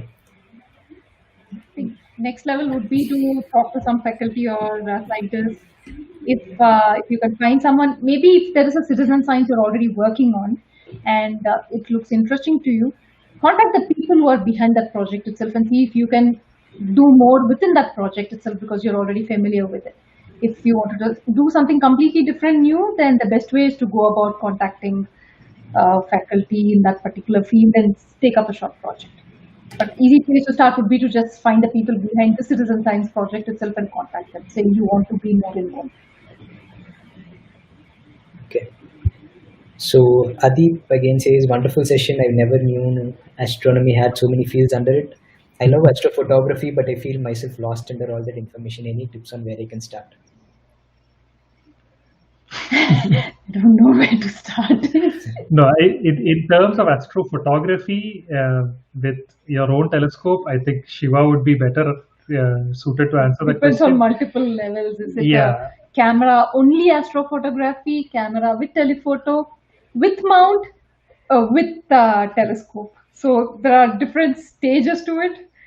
That's what I said. I think it's better to join the astronomy club and contact them directly. They will have they can have a one-to-one interaction to help them understand what is good for From the astronomy. question, I'm assuming the person is starting. I would say just experiment with the camera, forget the big setup, and just learning to do a little bit of night sky photography with it, even if it's trailing. And so one example I can give you is just with a camera and a telephoto lens, which is I think 300 to 500 lens. We were able to capture Jupiter very easily without any fancy mounts or anything like that. And she actually has a tutorial on the Starry Nights Facebook page, which actually shows how to do that. The entire process, starting from what camera settings you need to use, which telephoto minimum you require, to how to do the capture, and how to do all the post processing with free softwares. So all that information is there. So if you're looking for a place to start, just experiment with that, because these astrophotographs, I mean, that will test your patience. Just make sure you're ready for stepping up each time. Okay. To add to this answer, a lot of people have been asking to do sessions on astrophotography, so we'll probably have that in one of the upcoming sessions. But like Preeti said, if you're just starting out, do star trails. You can probably even try taking photos of Milky Way. A lot of Yeah, people actually have done that even from within the city. So you just need to take multiple photos and stack them, and you'll have some decent looking image. But see, I've been into visual astronomy since my school days. Uh, Definitely more than 12 years, and like I'm very comfortable with the telescope. But I got into astrophotography, with the telescope and the go to mount, uh, just like I guess about 2 months back, and uh, it's been the most like demanding thing I've ever done in astronomy. Like number one is the weather. Like I've the lost my online, patience. Yeah, yeah, I got my telescope, I guess, somewhere around the starting of August, and I've done only 2 sessions till now. It's been what, 3 months, and like aligning the scope, and after that, making sure it doesn't drift very badly, and like even simple things like setting the focus can be very hard if you're not sure about what you're doing. yep, So like my advice would be like do not jump straight into that level of astrophotography because you'll probably end up hating it. So get started doing star trails, Milky Way, and all that. Then slowly, like Preeti said, get a proper zoom lens and take photos of objects that do not demand that level of tracking. And then once you're comfortable doing all that, then jump into the next level, right? So yeah. So yeah, next question is like nice presentations, guys. Could you let us know about what Project Panoptes is? Sure. So Project Panoptes is actually, you can check the website, it's projectpanoptes.org. So it is a citizen science project which is partly funded by NASA. And what they do in the project is they have designed a robotic telescope. The setup looks simple. Just try to imagine a Wall-E in your mind. That's what it looks like, the Wall-E cartoon. It has a box with two cameras, two DSLR cameras in it. It's basically a very sophisticated version of doing astrophotography to find exoplanets. So this camera box with two cameras in it is placed on an equatorial mount, and the mount is something that's designed that can be controlled remotely. So it has the project has its own software, which is installed, and you can control the mount remotely. And the idea is for these cameras to take consistent photos of the night sky. And from these images, we pick out the stars which are there and check their magnitude across every frame and see how the magnitude varies. And we are looking for a dip in the magnitude. So what we are looking for is an exoplanet transit, a basic light curve. So the project relies on having as many units as possible around the world so that we increase our signals and we can cover more of the sky. And we also can cover all the different parts of the sky that cannot be covered from the same place, and combining all that data to increase the signal aspect and to get a good light and find exoplanets. And most of these units are something that are built by high school students. So the instructions are clear, available. So it's built by high school students. They deploy it in their schools, and they have a little robot over there which is looking for exoplanets every night. That sounds amazing. So Venkatesh says that was an amazing talk. Thank you so much. It was an eye opener. And Madan Lal says very informative. Thanks. Okay, so Preetham asks, do you currently employ citizen scientists in your current studies? I'd be thrilled to use my time to help you guys out. So I'm going to assume this is for the Panoptes part. So in case of Panoptes, all information is open source, which means that from the building aspect is open source. So if someone is interested in building their own unit, they can use all that information and build their own unit in their own backyard. And because it's open source, you can decide whether you want to use this unit for finding exoplanets and be a part of the project, or if there's a night where you feel like there's a comet going there, I would rather look at the comet. You can change the code and you can look at the comet. The unit belongs to you. You decide what is that. That is one aspect. The other aspect is the software development. So in case of software development also, everything is online and open source and all the information is on GitHub. So if there is a person who's interested in helping with the software aspect, they can have a look at the GitHub page for the project PANOPTES and see if they could like to contribute over there. Then the third aspect is the data analysis. So right now we're putting together a data explorer and an analysis in a Python notebook sort of thing. So if it's someone who's just interested in the final end product and they want to do some science with it with data analysis, that information is also publicly available for anyone to use and do their own analysis.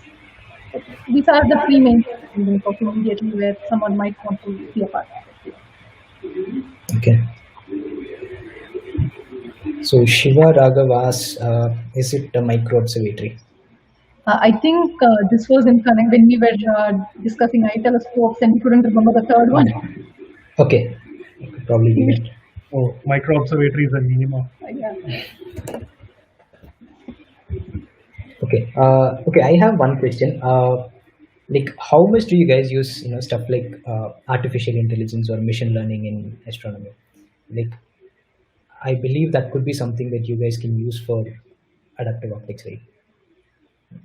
So I think the one side I have seen it is in the citizen science itself where I've seen it is the reason we still need humans for citizen science is because the AI that is still not as good as Yeah.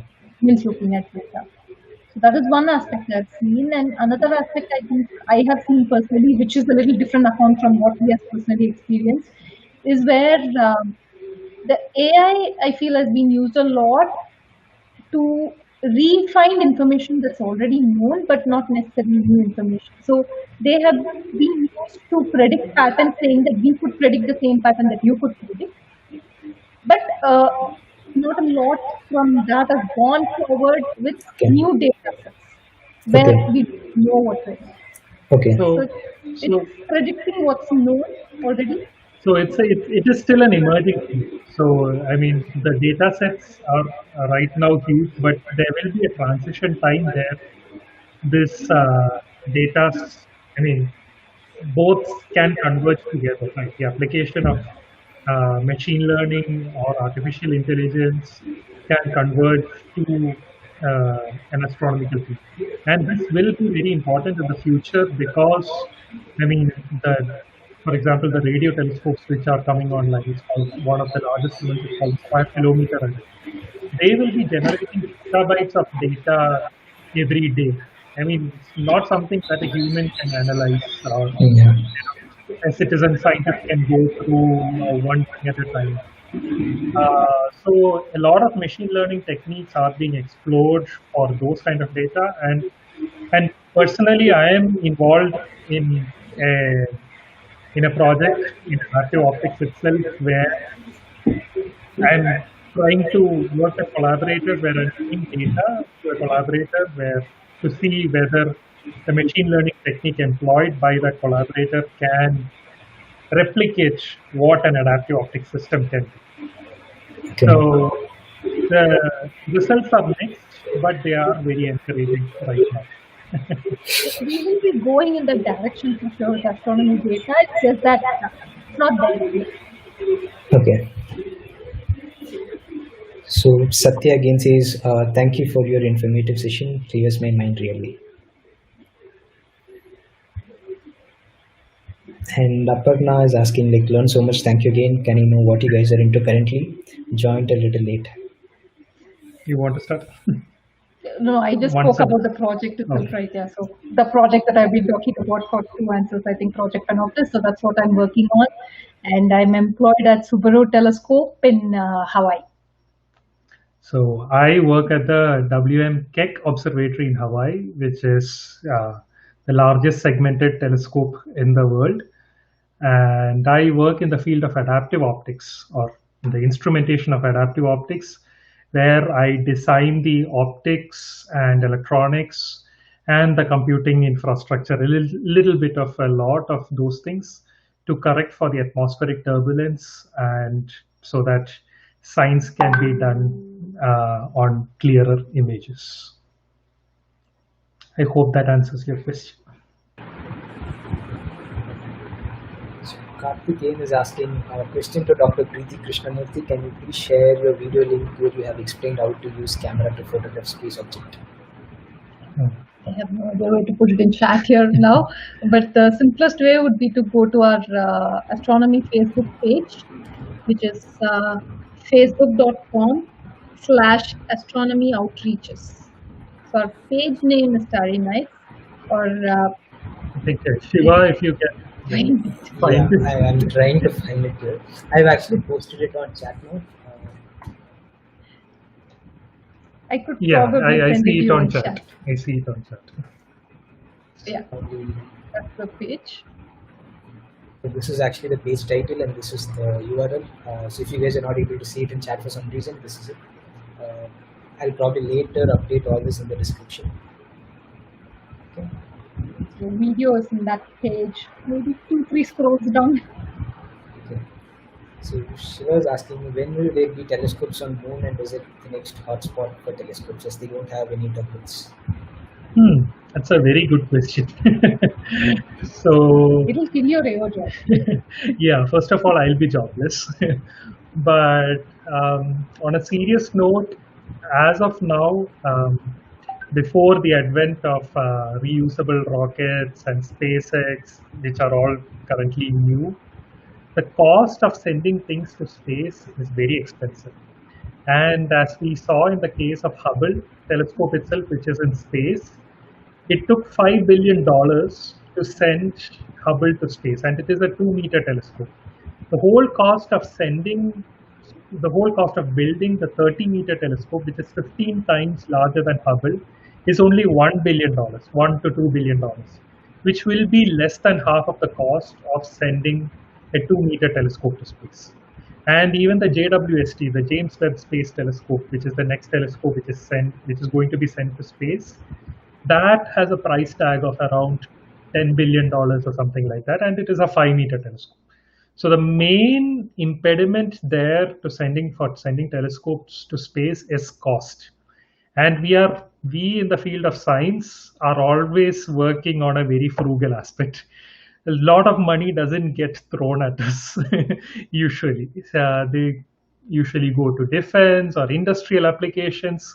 Pure science research is not something which is considered as strategically important for a country, and we have to use those funds judiciously. So that's why we have to resort to such techniques to ensure that we can see images from Earth itself as good as we see it from space. I think there's that follow-up issue with space telescopes of repairs also, right? Yeah. Fixing them during So if you want to fix a nut, yeah, you have to send astronauts. It's not just like you can send it in a vehicle down to repair the telescope. That's also true. Yep.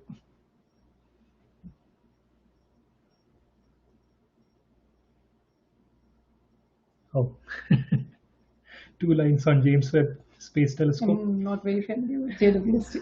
So, I mean, it is a very, very ambitious project, and it just like LIGO 30-meter telescope and all, from an instrumentation engineer's point of view, it involves a lot of technologies which had to be invented to send such a large telescope into space. If you see popular videos, you would see the way the mirror folds into the spacecraft is very resembling of the Japanese origami. So there is a lot of interesting things which went into the James Webb Space Telescope, and it does, because it's in the Lagrangian point, it does promise a lot of good science, very stable, good science from that place. But I'm not very familiar with the science aspects of it, but I am excited about the instrumentation. Yeah, that reminds me, if there is someone interested in engineering and origami, astronomers have been trying to use origami a lot to figure out what is the best way to fold the solar panels for satellites and things like that. So that's one option too. So the next question is like, can we bring adaptive optics to amateur telescopes? I know it's a little too That's much to ask. that's not a bad question actually. It's actually a question I asked 2 3 weeks back. That is a very good question because I mean the advantage of adaptive optics reduces when you use small telescopes, because what the Earth's atmosphere does is it gives the resolution equivalent to if you're using a telescope of size 10 centimeters. So the larger your telescope is, the better your adaptive optics system will perform.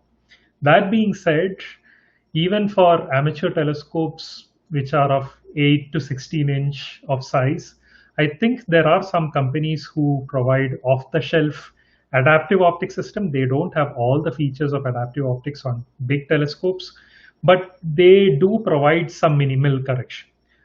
And the next thing is I don't know if you've heard of it. If you are someone who does astrophotography, then there is something called auto guiding. So auto guiding is something which is used in amateur telescopes to correct the location to which the telescope points. So if there are wind disturbances, there are small disturbances in the gear of the telescope, in ensuring that the telescope is pointed at a certain object. This auto guiding feature actually ensures that the telescope is pointed at the object itself, and it works in a very closed loop operation. It looks at the stars, it looks at the stars images and sees whether there are any disturbances, and it corrects the telescope's location. It's very similar to how adaptive optics works. So I think, yeah, I hope that answered the question. The simple answer would be yes. Yes. So the next question is like, can you tell a bit about current projects you're working on? What is the most exciting question according to you, which is being worked right now by the scientific community? So I will jump to the most exciting part question because I've spoken about the project a bit. So for us, of course, the most exciting part is finding new exoplanets. So, and the other exciting part is having so many people from the public and students involved in it. What happens very often is the involvement for students only happens at a much later stage, and for students to now be involved in a research project where they're building their own instrument and finding their own exoplanet, I feel is something I could not have even imagined when I was a student. And of course, the second part is finding the exoplanets itself with something that you can just make in your own backyard.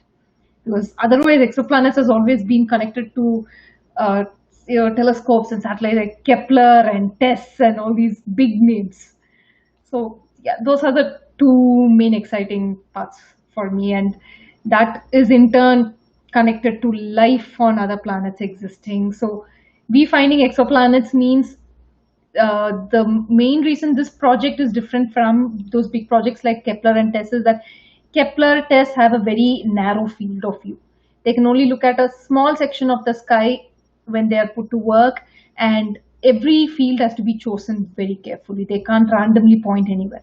We have a camera which has a 10-degree by 15-degree field of view, and we have no limitation on how many times we can point at a certain region, and we can find exoplanets within that 10 to 15 degree. And our aim is to create this database of exoplanets which exist over there and feed that information to Kepler and TESS, saying, see, we found these exoplanets. We know that these are exoplanets.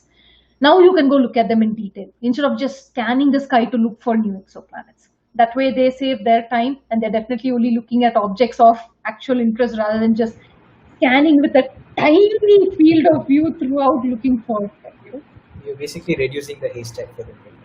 Yes.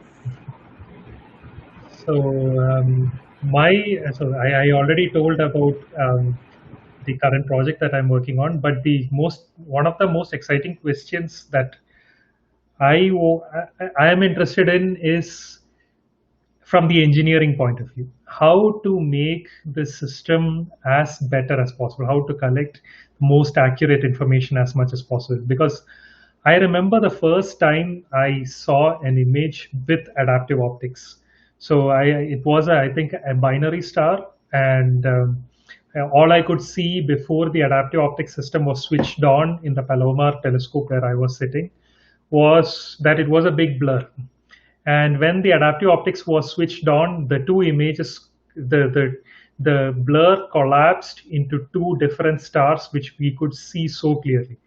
I think I had tears in my eyes with happiness on the beauty of uh, how that worked so perfectly.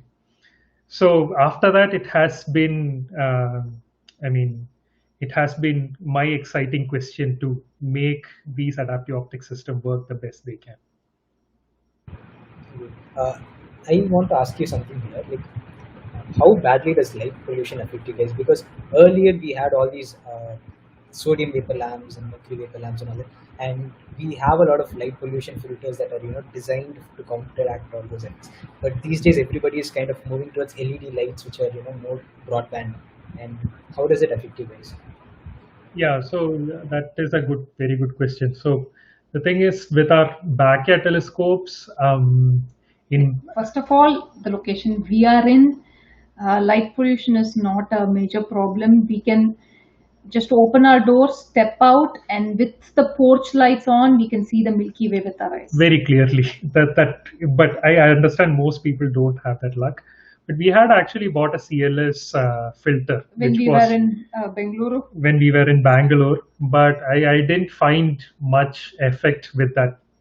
we didn't pro- figure out properly how to use it. Also, we but gave up on it. but probably, as you said, with the large amounts of LED lights, white light sources which are coming in, which is not the sodium line, especially, you are correct. The light pollution filters which are designed for that would not work very effective with the LED lights which are coming in. As for professional astronomy, most of the large telescopes around the world are in the most uninhabitable of areas.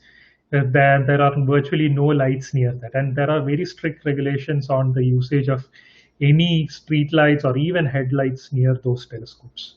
So it's not so much as a problem near professional telescopes.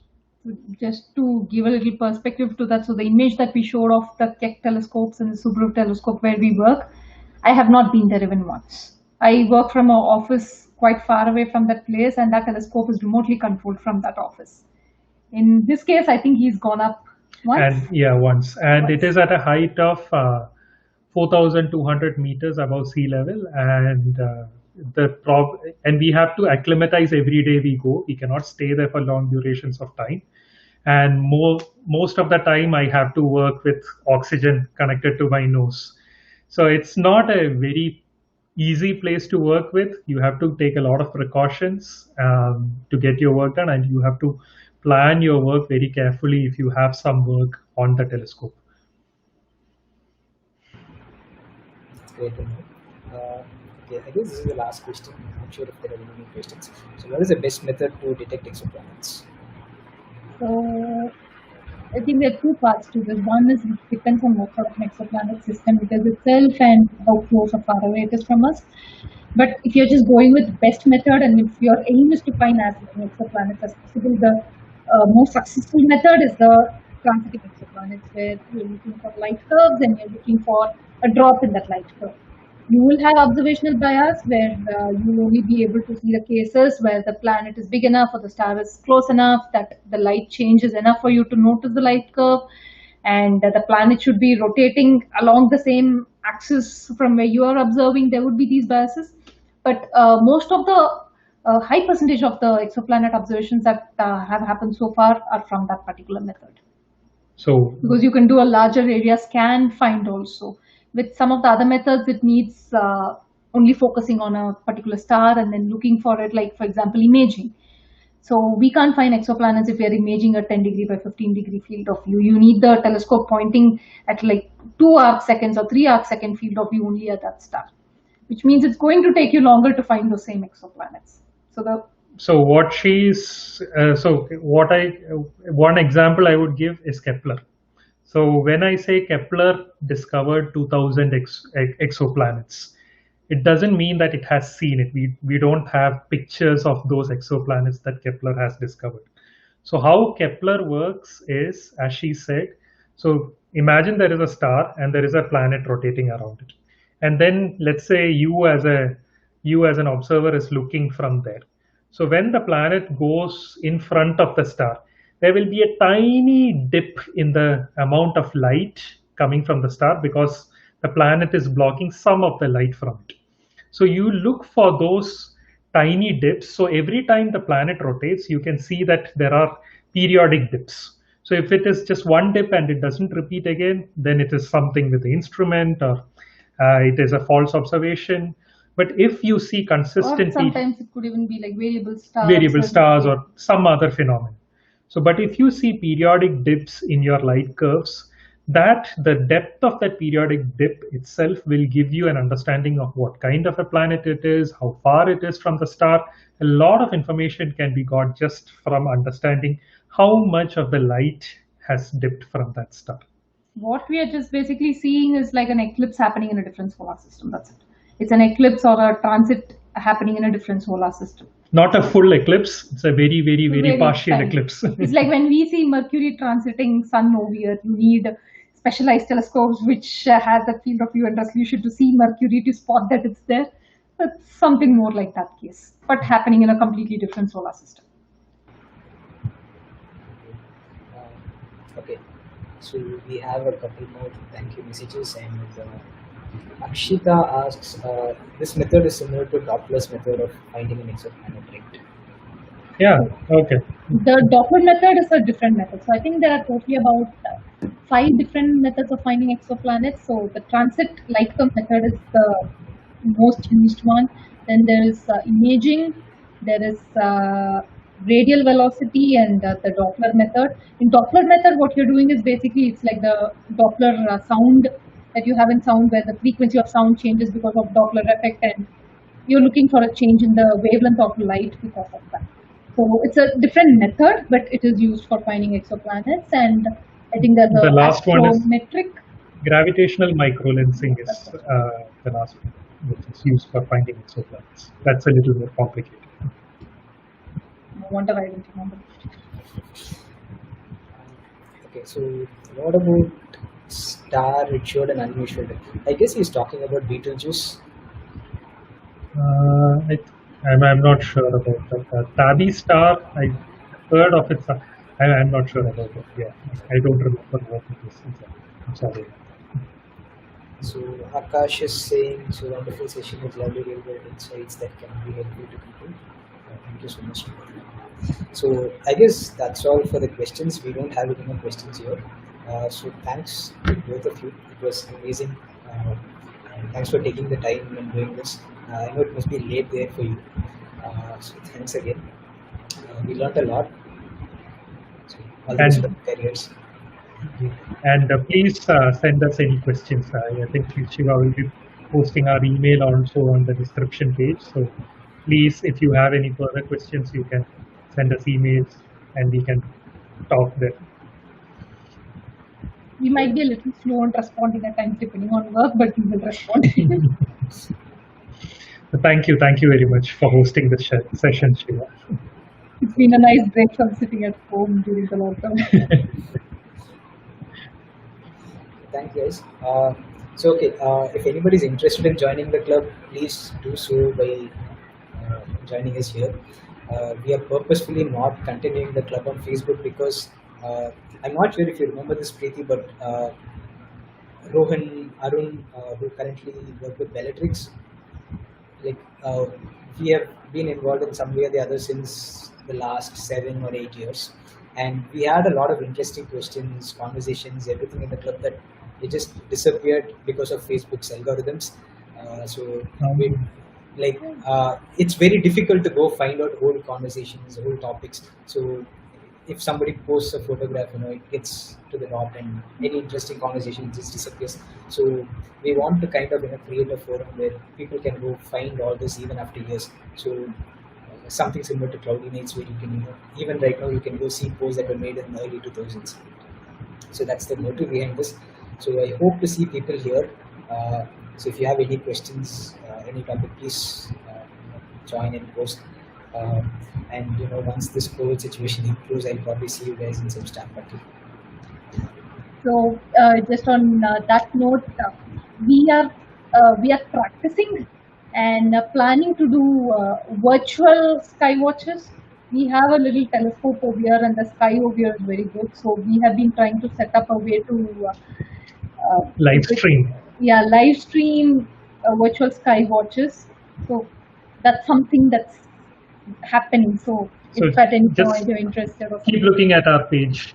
We may come up with a live stream of Mars So- at opposition or something like that. Yeah, so this is their page. So please join them.